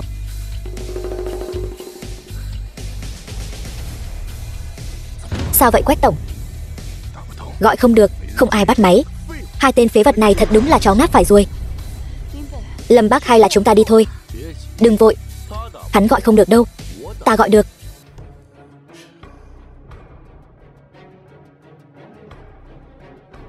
Alo, Ái Địch Tư Đan, là ta đây. Người ở Đại Hạ sao? Vừa đúng lúc. Bây giờ, gửi một bản hợp đồng qua. Người có 3 phút. Nói 3 phút. Mấy phút rồi. Người đâu? Lâm Bắc, người thật sự biết người đó sao? Mẹ ơi, đó là bạn tốt của ba. Người cũng không tè một bãi soi mình xem. Lão bản Cao Tân là thân phận gì? Người lại là thân phận gì? Bạn bè. Người cũng xứng sao? Đúng là tên hề. Tô Vũ Nhu, chúng tôi rất bận. Bây giờ ta cho ngươi 2 lựa chọn. 1. Lập tức giao Thanh Vân Quốc tế cho ta. Thứ 2, chính là Thanh Vân Quốc tế lập tức diệt vong. Triệu thiếu gia đã chờ không kịp rồi. Ngươi mau chóng làm quyết định. Ta chọn điều thứ 3. Thanh Vân Quốc tế hợp tác với Cao Tân tập đoàn, lên một tầng cao mới. Đúng là mơ mộng hão huyền. Thôi được rồi, tên nhãi danh. Đến lúc nào rồi? Còn ở đây nói khoác. Lão bản của ta là nhân vật cỡ nào? Là ngươi muốn gặp là có thể gặp được sao? Ái Địch Tư Đan, ông chủ tập đoàn Cao Tân.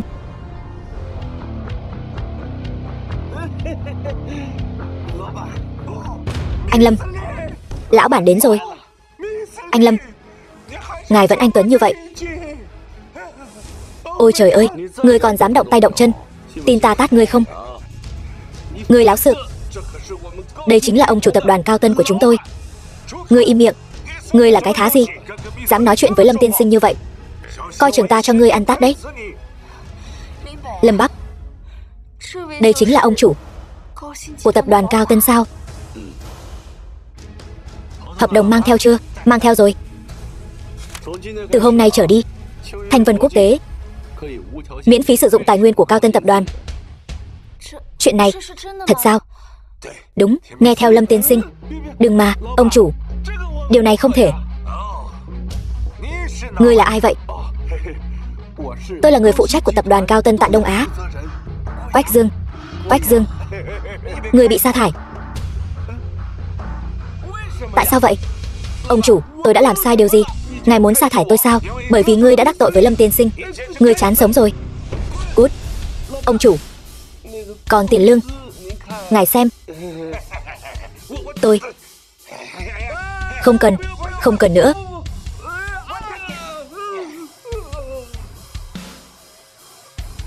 Ba, căn nhà ở Đông Ngũ Hoàn coi như xong rồi. Hai người các ngươi cũng chẳng phải thứ tốt lành gì. Cút cho ta. Ngũ Hoàn, ngươi hơn Tam Hoàn 2 vòng.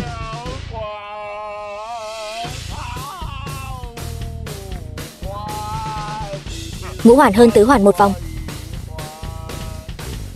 Nào Diệu Diệu, chúng ta về thôi. Lâm Bắc, người rốt cuộc còn có bao nhiêu bí mật nữa? Người như hắn không thể nào là kẻ vô danh tiểu tốt. Tại sao ta không có chút tin tức nào?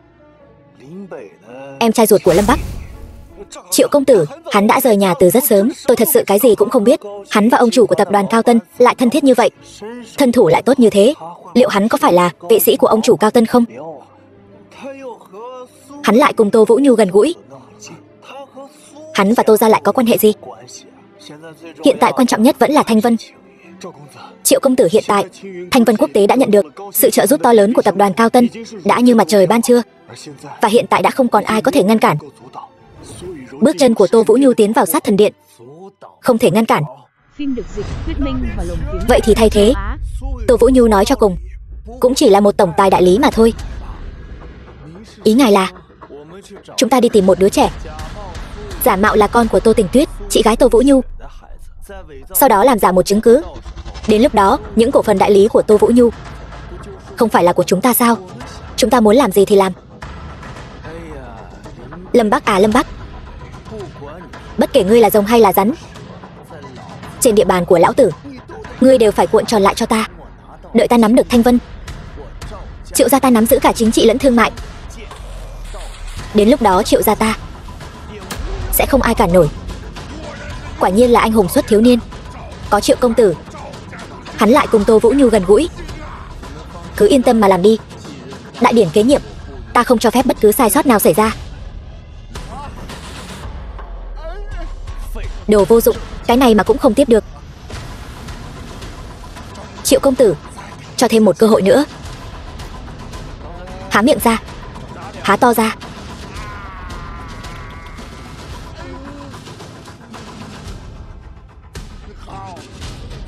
Đi mau.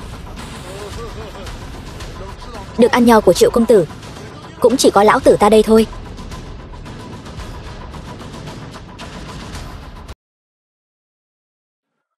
Thời gian không còn sớm nữa, bắt đầu thôi. Tô Tịch khổ rồi. Lại đây với gì?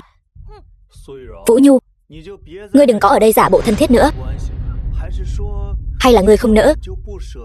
Vì vốn dĩ Thanh Vân Quốc tế không thuộc về ngươi. Ngươi, Thanh Vân Quốc tế vốn dĩ là Tình Tuyết tặng cho con gái của nàng. Lúc trước Tô Tịch không có ở đây, ngươi làm quyền tổng tài thì ta không còn gì để nói. Nhưng bây giờ Tô Tịch đã trở về, ngươi chẳng lẽ thật sự muốn chiếm đoạt cổ phần này không buông sao? Phải đấy, làm người không thể vong ân bội nghĩa, vẫn nên giữ chút thể diện chứ. Nếu ngay cả thể diện cũng không cần, Thanh Vân chúng ta chẳng phải sẽ trở thành trò cười cho đại hạ sao? Vớ vẩn. Cổ phần này vẫn luôn là của Tô Tịch, ta chưa từng nghĩ đến chuyện chiếm đoạt. Chỉ là Tô Tịch còn nhỏ tuổi, sợ con bé bị người ta lợi dụng thôi. Lợi dụng? Tôi thấy chính là cô muốn lợi dụng thì có. Chính chủ đã đến rồi, cô còn ở đây lằng nhằng cái gì? Cô muốn thừa cơ chuyển nhượng cổ phần của Tô Tịch, thao túng Thanh Vân Quốc tế. Cô thật độc ác. Ngươi, thôi đi. Cái tâm địa nhỏ nhen của cô, mọi người đều rõ như lòng bàn tay. Cô đừng diễn nữa, mau ký hợp đồng bàn giao đi. Đừng có ngồi ý ra đó nữa. Tôi cần Tô Tịch đích thân nói với tôi. Vẫn chưa cam tâm mà, thấy chưa? Tô Tịch à, con đó, hãy đích thân nói với bà chị độc ác này, để cô ta tỉnh mộng đi. Thanh Vân Quốc tế là của tôi. Đồ xấu xa, mau trả lại đây. Nghe chưa? Mau giao Thanh Vân ra đây. Tô Nghiêm, ngươi nôn nóng vậy sao? Đúng vậy, tôi đã chờ ngày này rất lâu rồi. Tô Vũ Nhu, thật không ngờ, chỉ một tờ giấy nhỏ như vậy mà có thể đổi lấy cả Thanh Vân Quốc tế. Thật lòng mà nói, tôi phải cảm ơn cô đấy. Quả thật, một tờ giấy chứng nhận giả mà có thể lừa được cả một tập đoàn.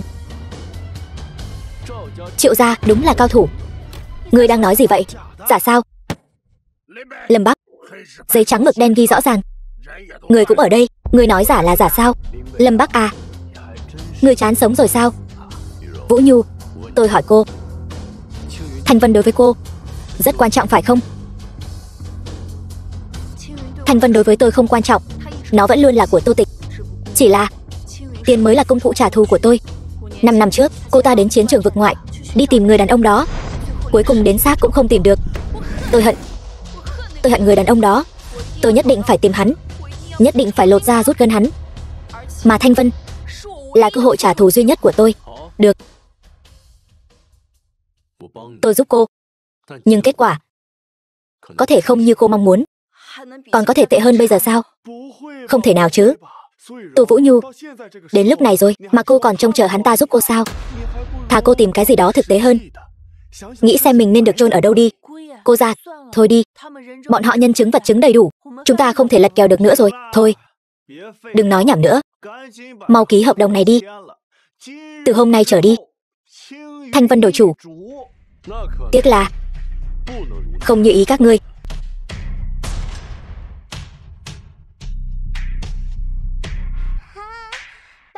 Ba, Diệu Diệu, Lâm Bắc, chuyện này là sao?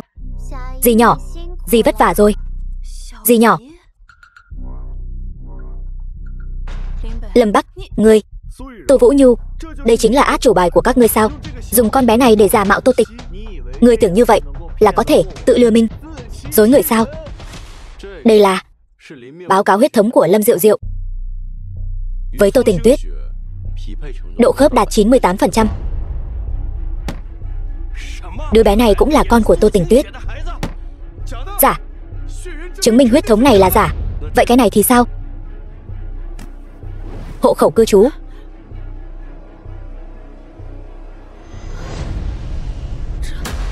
Không thể nào.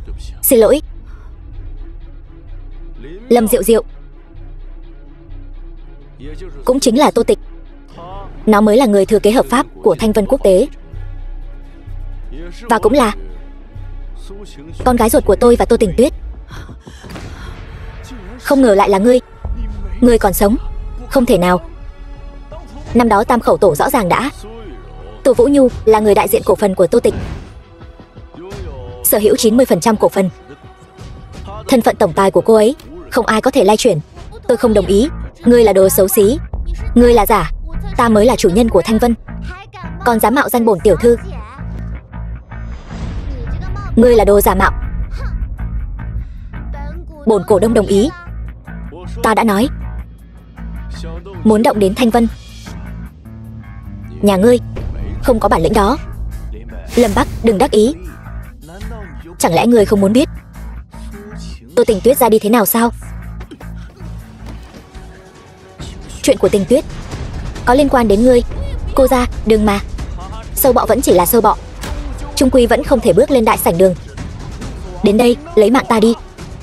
Cút.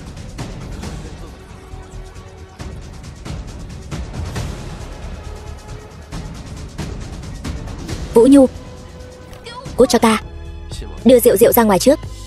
Được. Diệu Diệu,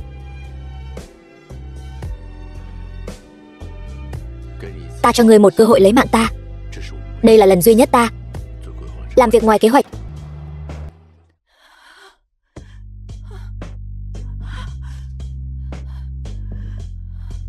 Diệu Diệu, giúp tôi chăm sóc thật tốt. Đừng. Ngươi đừng đi. Mối thù của Tình Tuyết, ta sẽ đích thân báo thù. Ngươi đừng nhúng tay vào nữa.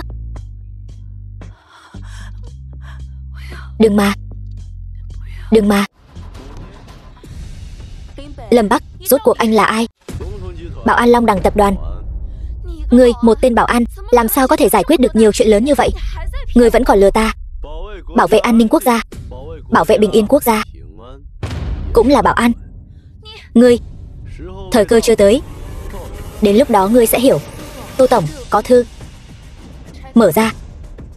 Triệu Long Phi gửi tới. Cái này, chứng nhận quan hệ huyết thống, sao có thể như vậy?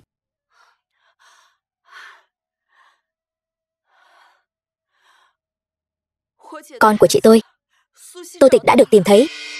Tô Tịch.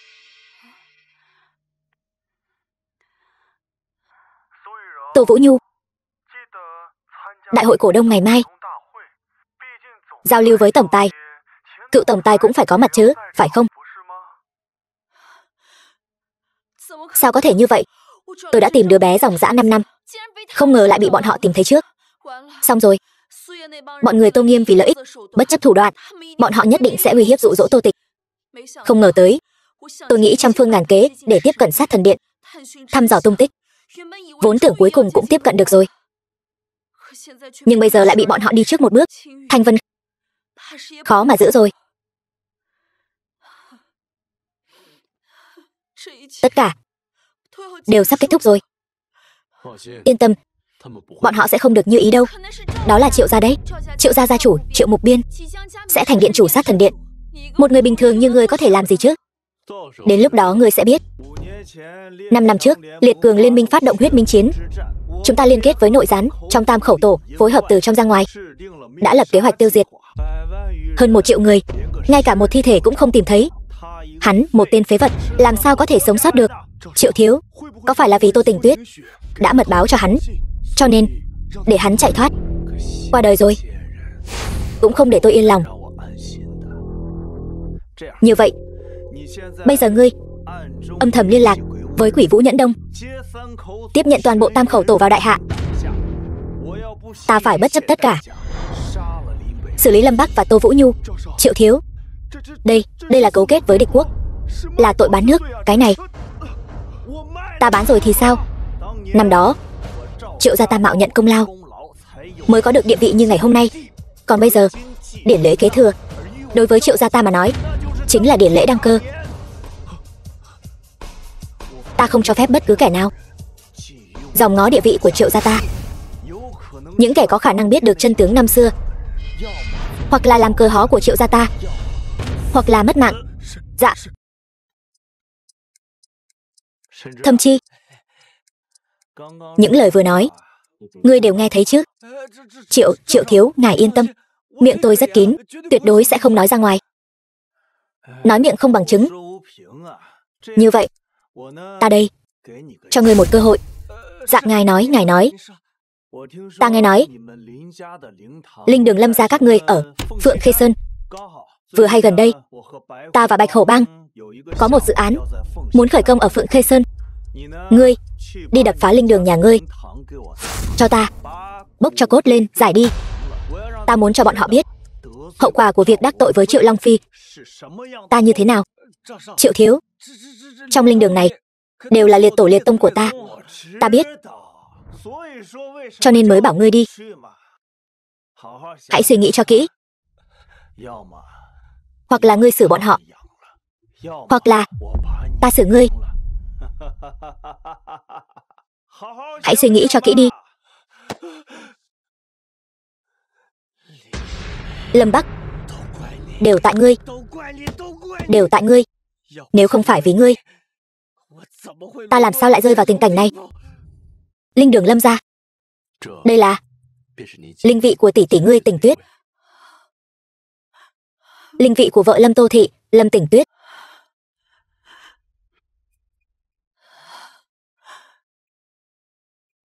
Ngươi có thể nói cho ta biết sự thật năm xưa không? Xin lỗi, bây giờ vẫn chưa thể nói hết cho ngươi biết. Thật sự không thể nói sao?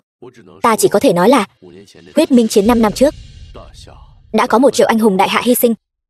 Chị của ngươi đã vô tình biết được chân tướng này và nói với ta, cuối cùng vẫn bị người xấu sát hại. Hung thủ là ai? Ta vẫn đang điều tra, nhưng ta sắp điều tra ra rồi. Tình Tuyết ơi, mẹ ơi, 5 năm ẩn danh đổi họ, ta sắp thành công rồi. Các ngươi yên tâm, Vũ Nhu sẽ chăm sóc tốt Diệu Diệu. Mấy đứa bây, đập nát chỗ này cho ta. Động tác nhanh lên, đừng lề mề nữa. Chậm trễ việc của Triệu công tử thì đừng trách tụi ta xử các ngươi. Lâm Thâm Chi, ngươi làm gì ở đây? Các ngươi đến làm gì? Không hiểu sao? Đập linh đường. Linh đường này là liệt tổ liệt tông nhà họ Lâm. Ta hôm nay không chỉ đập linh đường, mà còn phải vớt cho cốt của bọn họ. Ai bảo bọn họ cản ta? Lâm Thâm Chi, ngươi có biết mình đang làm gì không? Ngươi dám đánh ta, tất cả là tại ngươi, ta mới phải chịu khổ. Hôm nay nếu không vớt cho cốt của bọn họ, người mất mạng chính là ta. Ngươi mất mạng rồi còn gây ra nhiều chuyện cho ta. Ta sẽ dừng tay. Ngươi muốn làm gì đó? Lâm Thâm Chi, ngươi hãy nghĩ cho kỹ. Đây là liệt tổ liệt tông nhà họ Lâm. Lâm Bắc, ta cảnh cáo ngươi, nếu ngươi còn dám cản trở ta, Triệu công tử và Bạch Hổ Bang sẽ không tha cho ngươi. Ta cho ngươi không thấy được mặt trời ngày mai. Lâm Bắc, ngươi hiểu chuyện thì tránh ra. Nếu không đợi huynh đệ của Bạch Hổ Bang đến thì sẽ chôn xác ngươi cùng với mẹ ngươi chung một chỗ. Hôm nay ta xem ai dám động vào linh đường này. Được, có gan thì chờ đó. Alo, Hổ gia, có người cản trở tiến độ dự án của chúng ta. Hắn còn nói muốn xử đẹp ngài. Đúng, ngay tại Phụng Khê Sơn. Đợi Hổ ca đến, ngươi cứ trở xuống địa ngục đi. Các ngươi tốt nhất nên dừng lại, nếu không cho dù Hổ gia đích thân đến cũng phải nể mặt chúng ta. Lâm Thâm Chi, ngươi thật sự phải làm vậy sao? Một đường đi đến cùng sao? Hù dọa ta sao? Triệu công tử là con trai của gia chủ Triệu gia, Bạch Hổ Bang càng là hoàng đế ngầm của Thiên Châu. Bọn họ chỉ cần một người là có thể dễ dàng bóp nát ngươi. Tất cả những gì ngươi có trong mắt bọn họ chẳng khác gì rác thải. Ngươi còn ở đây uy hiếp ta. Ngươi bây giờ còn giả vờ ở trước mặt ta, còn không mau cút đi. Đừng cản ta kiếm tiền. Dừng tay, đừng bắt nạt bà nội ta. Diệu Diệu,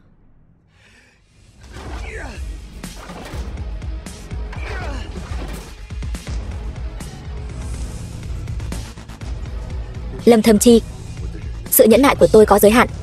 Ngươi cút xéo cho ta. Bọn anh em Bạch Hổ Bang sắp tới rồi. Ngươi xuống mộ là cái chắc. Cô ở đây canh chừng Diệu Diệu đi. Hôm nay ta sẽ nói cho ngươi biết, có vài người ngươi vĩnh viễn không thể đắc tội. Ngứa đòn hả? Mở to mắt ra mà nhìn cho kỹ. Đây là mẹ ngươi. Là mẹ ruột nuôi ngươi từng miếng cơm manh áo. Mẹ cái gì mà mẹ? Bà ấy đã qua đời rồi, còn có thể bò lên cắn ta sao? Ngươi nên lo cho bản thân mình trước đi. Ta cho ngươi thêm một cơ hội cuối cùng. Quỳ xuống khấu đầu tạ lỗi với mẹ. Xin lỗi mẹ. Khấu đầu. Đợi ngươi qua đời, ta sẽ khấu đầu cho ngươi. Đồ phế vật chỉ biết dựa dẫm đàn bà. Ngươi dựa vào cái gì mà dạy dỗ ta? Ta nói cho ngươi biết, hôm nay ta không chỉ đập phá linh đường, ta còn muốn đào cho cốt của bọn họ lên, cho ngươi liếm sạch sẽ từng chút một. Đồ khốn. Dừng tay. Ta xem ai dám. Hổ gia, ngài đến rồi. Chính là tên phế vật này, cản trở tiến độ dự án của chúng ta. Vừa rồi còn dám sỉ nhục ngài. Mau tìm người xử lý hắn đi. Đúng vậy, Hổ gia, hắn rõ ràng biết chúng ta là người của Bạch Hổ bang. Hắn còn dám không coi chúng ta vào đâu. Hổ gia, xử hắn. Ra tay đi. Dạ, bác gia. Bác gia. Ta là Tung Nghiêm. Ta từng mời ngài uống rượu. Bớt làm thân với ta. Súc sinh, lão tử hôm nay phải xử lý ngươi. Chị họ, chị mau cứu em. Hổ gia, ý ngài là sao? Là sao hả? Ngay cả từ đường nhà mình cũng dám đập phá. Ta muốn trừ hại cho dân.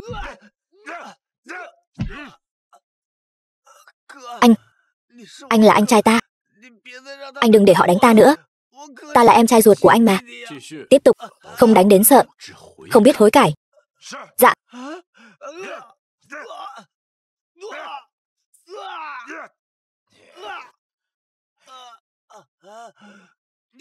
Mẹ, liệt tổ liệt tông, mọi người xem kìa. Anh trai lại đối xử với em trai như vậy. Dạ. Giải hắn về. Đứng dậy.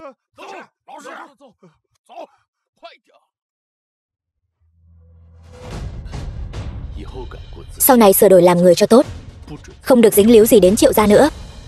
Ta nói cho ngươi biết, đây là cơ hội cuối cùng của ngươi. Anh, đây là lần cuối cùng. Lần cuối cùng, ta không dám nữa. Đứng lại. Lau sạch bài vị của mẹ.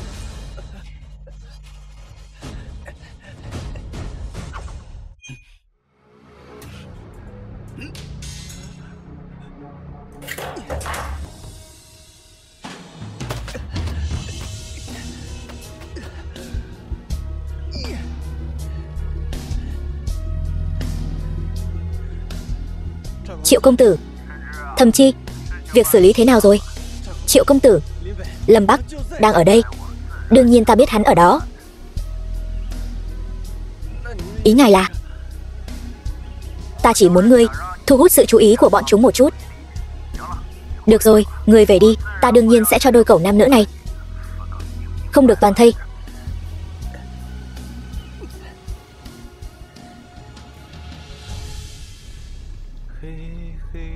Bầu trời đen kịt xả xuống thấp. Bé con. Rượu. Xuyệt. Nhỏ tiếng thôi, kẻo làm con bé sợ. Ngươi yên tâm đi, cô ta luôn bị ta giam giữ. Triệu Long Phi, ngươi rốt cuộc muốn làm gì? Quả nhiên là chị em. Bị trói mà nói năng y hệt nhau. Ý ngươi là sao? Vũ Nhu, ngươi đoán xem, tại sao Tô Tình Tuyết lại qua đời?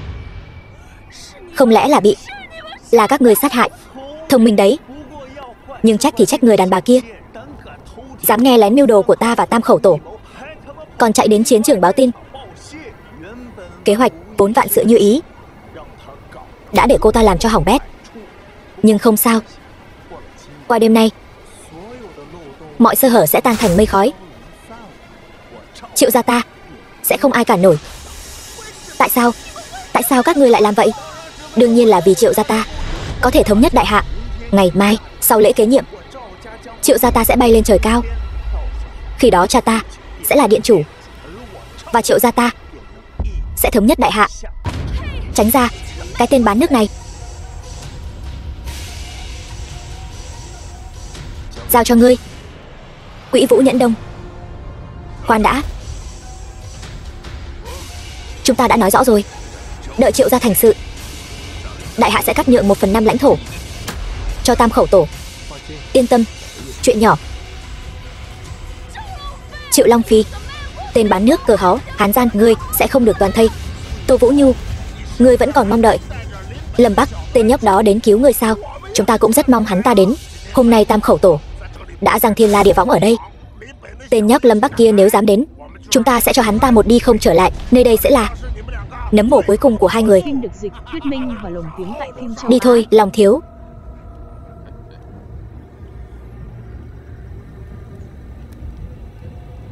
Ngươi chính là em gái của Tô Tình Tuyết. Hai chị em ngươi đều rất xinh đẹp, đặc biệt là đôi mắt này. Đồ xúc sinh, ta sẽ lấy mạng ngươi.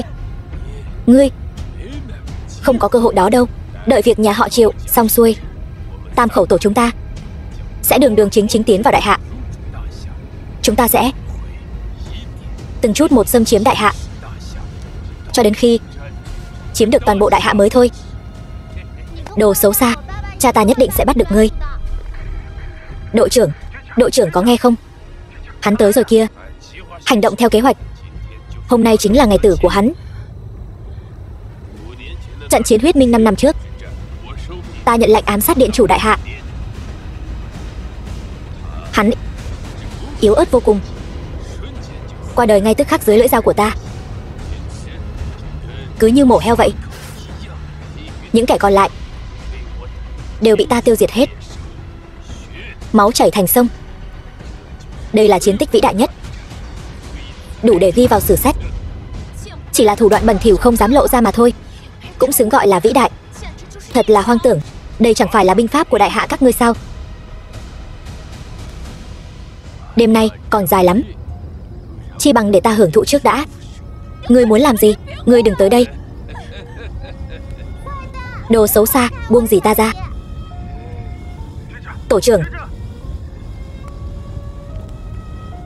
trưởng, các thành viên khác của chúng ta đều biến mất rồi. Tổ trưởng, bọn chúng đến bao nhiêu người? Chỉ có một thôi, đội trưởng.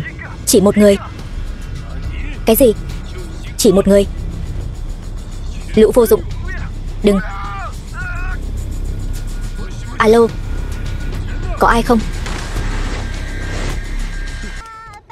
Cha tới rồi. Đừng kêu nữa, tất cả đều mất mạng rồi. Diệu, cha, hắn bắt nạt con. Cá đã cắn câu. Lâm Bắc, người mau chạy đi. Đây là bẫy. Bọn chúng còn mai phục rất nhiều người. Kẻ có thể giải quyết ta.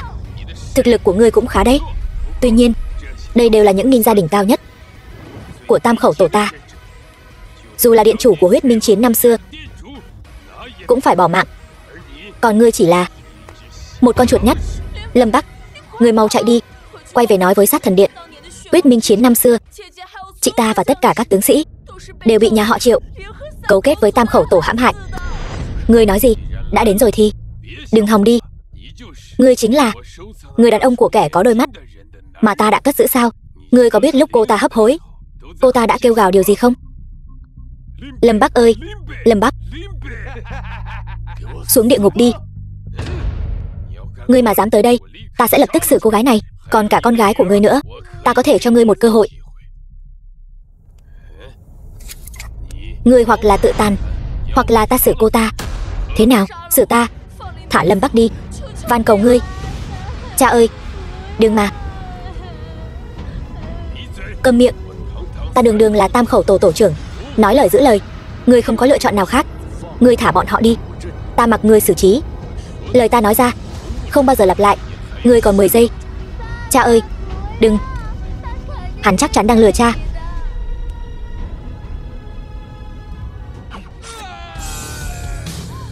Đồ ngốc, xử hắn đi.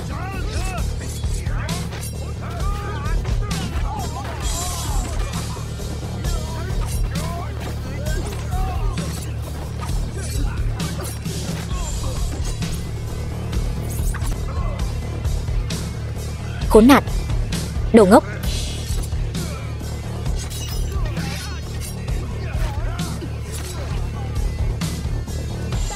Cha giỏi quá.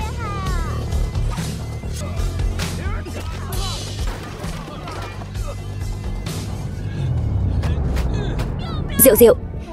Cha. Diệu Diệu. Vũ Nhu, cô không sao chứ? Phim được dịch, thuyết minh và lồng tiếng tại phim. Lễ kế vị, Triệu công tử, Tam khẩu tổ nói sao? Yên tâm, Tam khẩu tổ nói Lâm Bắc tự kết liễu bản thân, Tô Vũ Nhu bị nổ tung. Bây giờ tất cả chướng ngại vật đều đã bị dọn sạch. Triệu gia ta có thể yên tâm rồi. Tốt quá. Ngày kế nhiệm đại điển cũng là ngày Triệu gia ta thống nhất đại hạ. Mày cuối cùng cũng mất mạng rồi. Không còn ai cản trở ta nữa. Này Triệu công tử, Thanh Vân tập đoàn, ngài định xử lý thế nào? Lâm Bắc và Tô Vũ Nhu không biết điều. Ta muốn đưa con gái của hắn vào Triệu gia làm nô lệ. Còn Thanh Vân quốc tế sao? Sẽ giao cho hai cha con các ngươi quản lý. Cảm ơn Triệu công tử. Cảm ơn. Tốt. Tốt lắm, Long Phi làm tốt lắm. Triệu Mục Biên, gia chủ Triệu gia. Cha, đều là cha dạy dỗ tốt. Chúc mừng cha chấp trưởng Sát Thần Điện, trở thành chúa tể đại hạ. Chúc mừng. Chuyện này còn quá sớm đấy. Tế Thần Điện còn có tứ đại võ thần, rất trung thành với tiền nhiệm điện chủ. Bọn chúng không trừ tâm ta. Khó an. Cha cứ yên tâm. Những thứ này con đều giúp cha giải quyết rồi. Con đã liên hợp với Tam khẩu tổ. Hôm nay nơi đây chính là nơi chôn thân của bọn chúng. Tốt. Đi thôi. Mời.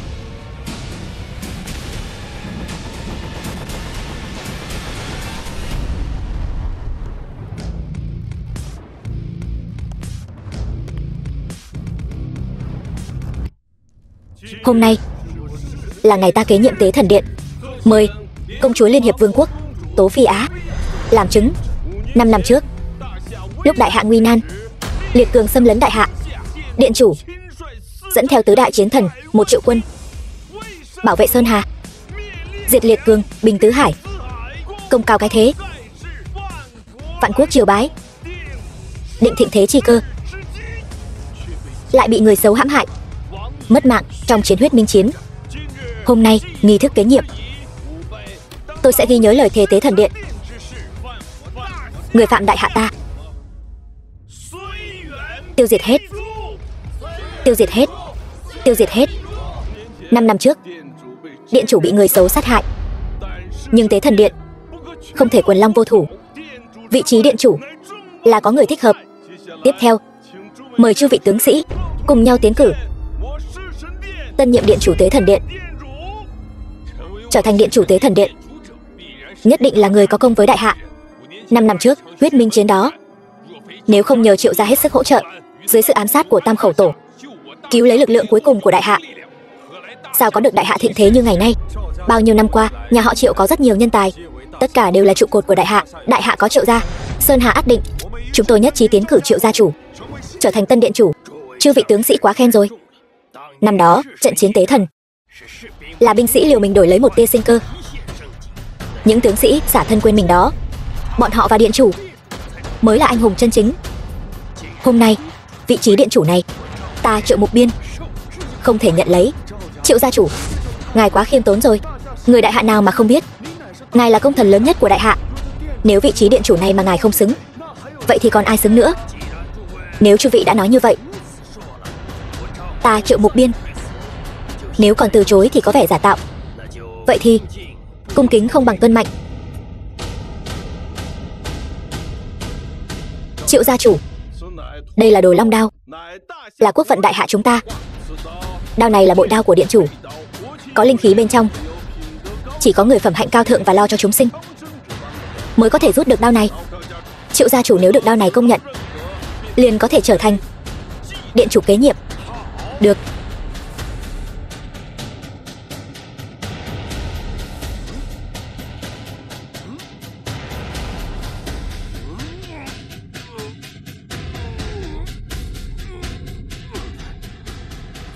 Vừa rồi tay ta trượt, ta thử lại.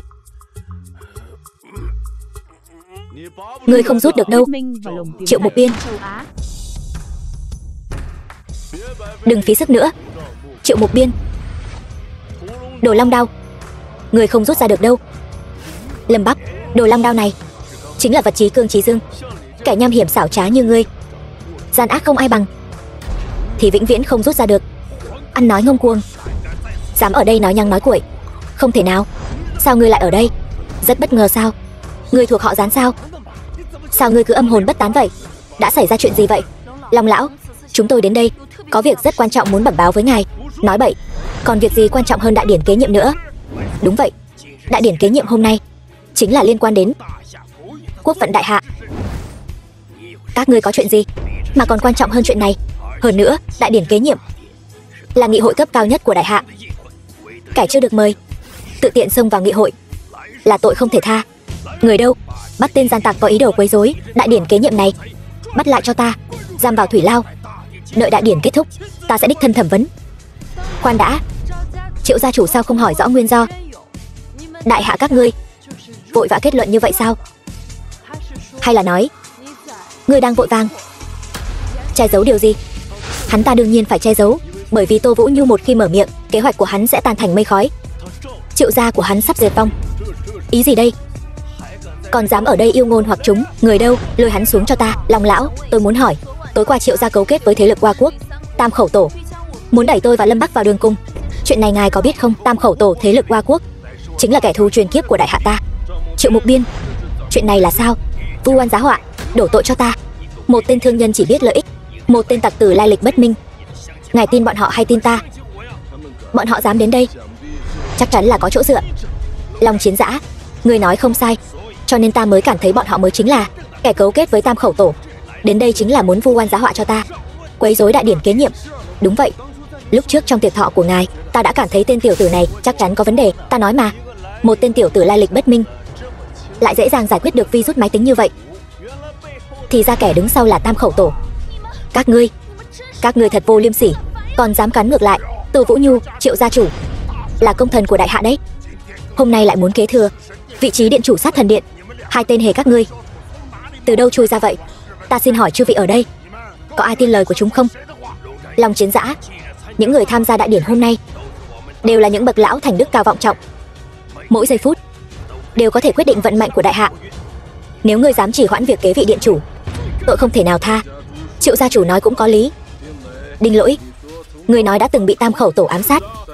Thực lực của Tam Khẩu Tổ không thể xem thường, những năm gần đây rất nhiều cao thủ đã ra đi dưới tay chúng. Vậy các ngươi làm thế nào mà có thể thoát khỏi tay chúng? Tam Khẩu Tổ ám sát, chưa từng có ai sống sót. Khả năng duy nhất, hắn chính là người của Tam Khẩu Tổ. Đừng nghe lời lẽ phiến diện của Triệu gia, bọn họ đã sớm cấu kết với Tam Khẩu Tổ rồi. Bọn chúng chính là lũ bán nước. Người cầm miệng cho ta. Đúng là một lời nói nhảm nhí. Long lão, hai người này rõ ràng là có mưu đồ bất chính, tôi đề nghị xử tại chỗ.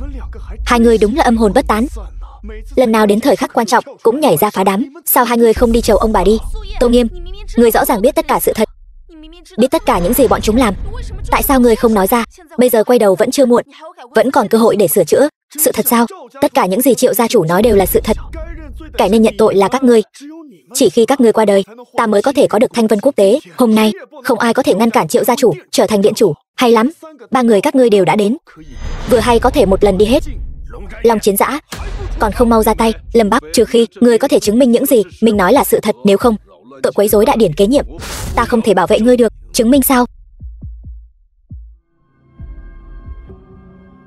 Lát nữa tự nhiên sẽ có người thay ta chứng minh. Ngươi mau cút khỏi chỗ ngồi đó cho ta. Đồ vô dụng, ngươi làm gì vậy? Long lão, ba tên giặc này đến đây là để quấy rối, còn nói có người đến thay ngươi chứng minh. Ngươi đến đây để làm trò cười sao? Lâm Bắc này, ngươi xem phim tổng tài nhiều quá rồi đấy. Ngươi tưởng đây là đóng phim hả? Đó là chỗ của ngươi sao? Xuống mau, tên to gan, dám quấy rối đại điển kế nhiệm. Người đâu? Khoan đã, đại điển kế nhiệm quan trọng như vậy, không thể có chút sai sót. Ta nghĩ nên xử bọn chúng ngay tại chỗ. Tứ đại võ thần đến. Tham kiến tứ đại võ thần. Đứng lên đi. Lâm Bắc, Tô Vũ Nhu gặp tứ đại võ thần, vậy mà dám không hành lễ. Các ngươi đúng là không coi ai ra gì. Tốt lắm, quả nhiên có dính líu đến Tam Khẩu Tổ. Gặp tứ đại võ thần mà dám bất kính, đáng lẽ phải lập tức lấy mạng. Tứ đại võ thần chúng ta đã thoái vị rồi, đến đây chỉ là để tham gia đại điển kế nhiệm, không cần đa lễ. Đứng dậy đi. Nhưng mà tại sao lại muốn xử hắn? Thanh Loan, ngươi đến thật đúng lúc. Người này tên là Lâm Bắc, quấy rối đại điển kế nhiệm, đây là tội thứ nhất, cấu kết với Tam Khẩu Tổ. Ý đồ ám sát, đây là tội thứ hai. Phim được dịch, thuyết minh và lồng tiếng. Triệu Mục Biên, người ngậm máu phun người, vu khống hãm hại. Còn chưa hết đâu, bọn chúng còn vu khống Triệu gia ta và Tam khẩu tổ có dính líu, vu oan giá họa trọng thần đại hạ như ta, mời các vị võ thần định tội. Lâm Bắc, bây giờ phải làm sao đây? Không sao, xem kịch hay thôi.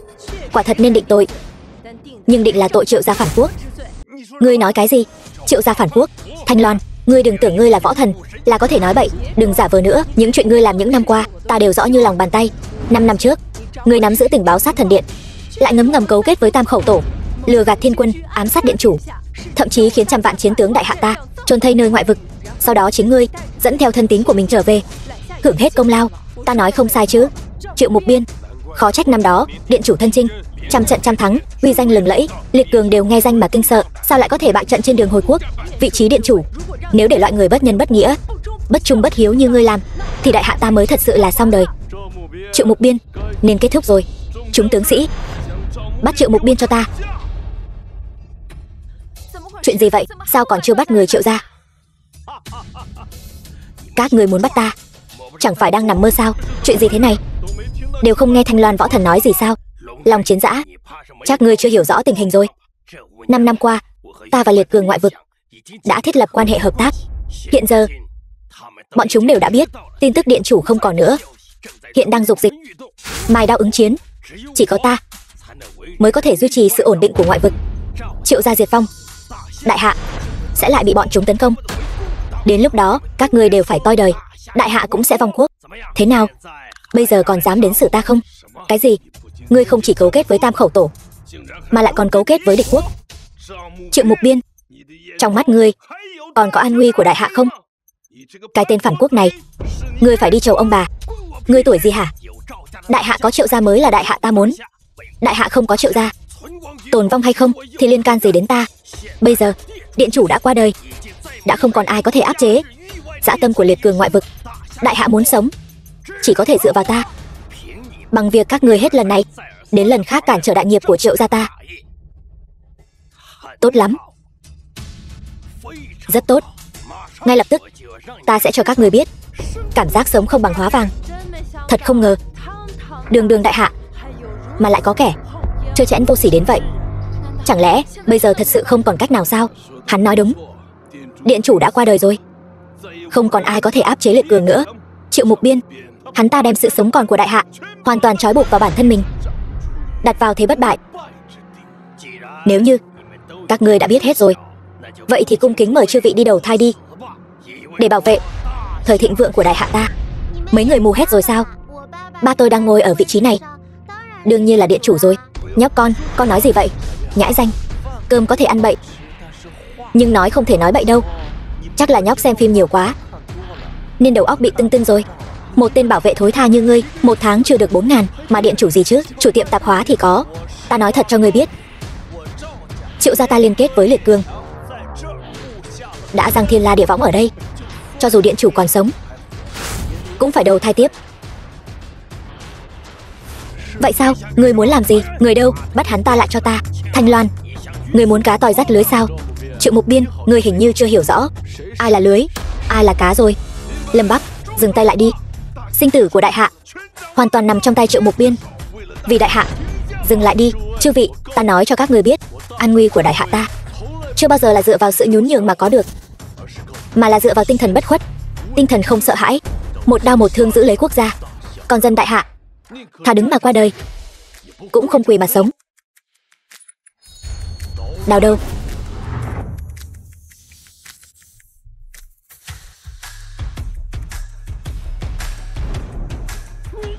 Cái gì? Tuyệt đối không thể nào. Ngươi tham kiến điện chủ.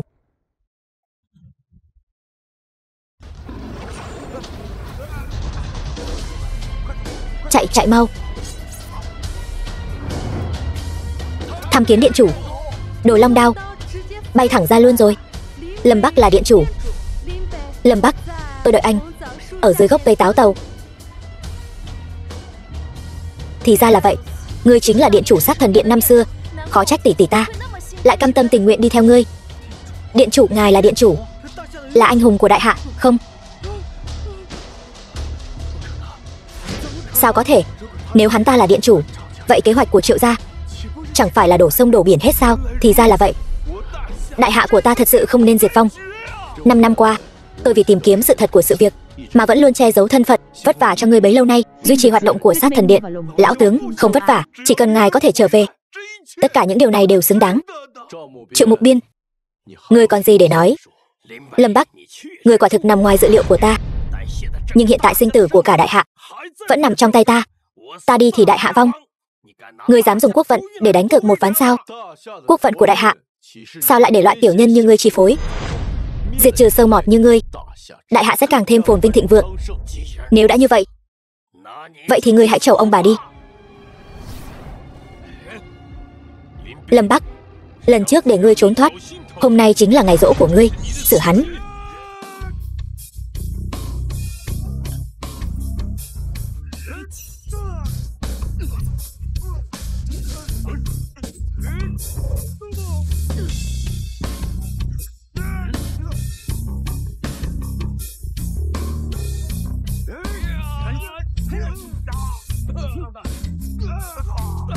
Lâm Bắc, ta lấy mạng ngươi. Chẳng lẽ ngươi đã bước vào thần hoàng cảnh trong truyền thuyết? Quỷ Vũ Nhẫn Đông, ngươi nham hiểm xảo trá, tác ác đa đoan. Đợi chuyện này xong, ta nhất định diệt tam khẩu tổ của ngươi. Cả Oa quốc cũng phải chôn cùng ngươi. Thì ra, cái lũ các ngươi ăn không nói có, lừa ta một vố.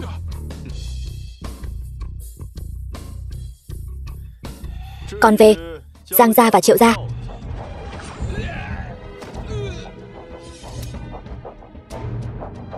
tất cả đều tiêu rồi. Chúng tôi tuyệt đối không phản quốc. Không, là Triệu gia ép chúng tôi, không liên quan đến chúng tôi. Đúng vậy, các người tiếp tay cho kẻ ác, tư lợi cho mình, vọng tưởng gây loạn đại hạ, đáng không thể tha. Hơn nữa, các người dám nói sự ra đi của Tô Tình Tuyết không liên quan đến các ngươi sao? Vũ Nhu à, Vũ Nhu, ngươi còn nhớ lúc nhỏ ngươi rơi xuống ao là thúc thúc cứu ngươi lên không? Nếu không có thúc thúc, làm sao ngươi có ngày hôm nay? Thúc thúc thừa nhận, thúc thúc không bằng súc sinh. Thúc thúc đã làm rất nhiều chuyện có lỗi với ngươi, nhưng tất cả đều là do hai súc sinh Triệu gia, hai cha con bọn họ ép chúng ta làm. Vũ Nhu, ngươi hãy nghĩ đến việc chúng ta cùng chung huyết thống, tha cho chúng ta đi. Ta cứ tưởng các ngươi chỉ tham lam thanh vân, không ngờ các ngươi vì lợi ích mà hãm hại cả huynh muội ruột thịt của mình. Các ngươi còn mặt mũi mà cầu xin sao? Tỷ, ta bị ép buộc, không liên quan đến ta. Điện chủ, Tô gia phụ tử độc như rắn rết, hại cha mẹ ta và cả tỷ tỷ của ta. Khẩn cầu điện hạ lấy mạng chúng. Yên tâm, bọn họ chắc chắn phải đền mạng. Lâm Bắc, đừng quên, sinh tử của cả đại hạ hiện tại vẫn nằm trong tay ta. Ta chỉ cần một cuộc điện thoại, đại hạ sẽ rơi vào hỗn loạn. Nếu ta mất, các ngươi đều khó thoát tội. Đến lúc đó đại hạ nội yêu ngoại hoạn, ta xem ngươi giải quyết thế nào. Triệu Mục Biên, dừng tay lại đi, đừng tiếp tục đi vào con đường sai lầm nữa. Chúng ta tiêu chắc rồi, đại hạ thì có liên quan gì đến ta? Ngươi cứ đánh đi. Cái gì? Điện chủ, Triệu Mục Biên 5 năm qua vẫn luôn âm thầm bồi dưỡng thế lực, đúng như lời hắn nói, sẽ gây rối loạn đại hạ. Liệt Cương chắc chắn sẽ không bỏ lỡ cơ hội này, nhất định sẽ phát động tấn công. Đến lúc đó thực sự là nội yêu ngoại hoạn. Long lão, không sao đâu, tàn dư của bọn chúng tôi sẽ giải quyết. Được, tất cả là do các ngươi ép ta. Các ngươi đều là tội đồ thiên cổ của đại hạ. Phim được dịch, thuyết minh và lồng tiếng tại phim. Một lão già như ngươi, đến giờ vẫn chưa hết hy vọng sao? Thanh Loan, Tô gia phụ tử và tất cả người nhà Triệu gia, hãy lấy gân cốt của chúng, bắt chúng quỳ trước mộ liệt sĩ sám hối. Nếu mất mạng thì đổ xi măng lên, cho chịu mưa chịu gió, canh giữ mộ cho những chiến sĩ đã hy sinh ngàn năm, bị người đời phỉ nhổ. Dạ, đem bọn chúng đi. Cha, cha già của con ơi. Này ca ca, này ca ca. Lâm Bắc, ta sẽ cho con gái ngươi chôn cùng ngươi.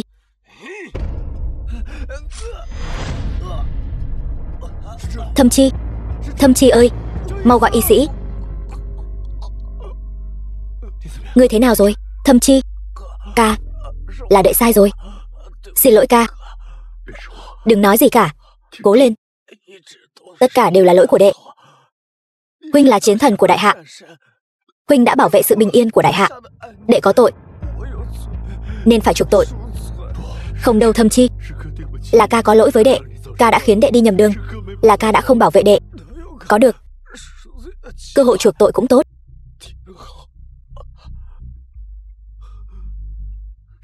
Thâm Chi, 3 ngày sau, ta sẽ san bằng Hoa Quốc. Ta sẽ triệt để tiêu diệt bọn chúng. Mẹ, con vẫn không bảo vệ được Thâm Chi. Lâm Bắc, ngươi không có lỗi.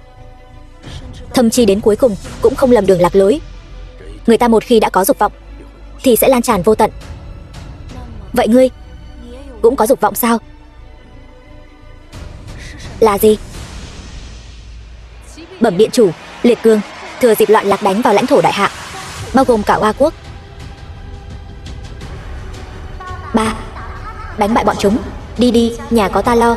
Yên tâm, lần này 3 không chỉ đánh bại bọn chúng, 3 sẽ triệt để đánh gãy xương sống của chúng, lấy cạn tủy xương của chúng, đập đầu gối của chúng, để chúng không bao giờ bò dậy được nữa. Để chúng biết rằng kẻ nào dám phạm đến đại hạ nhất định sẽ phải bị trừng trị.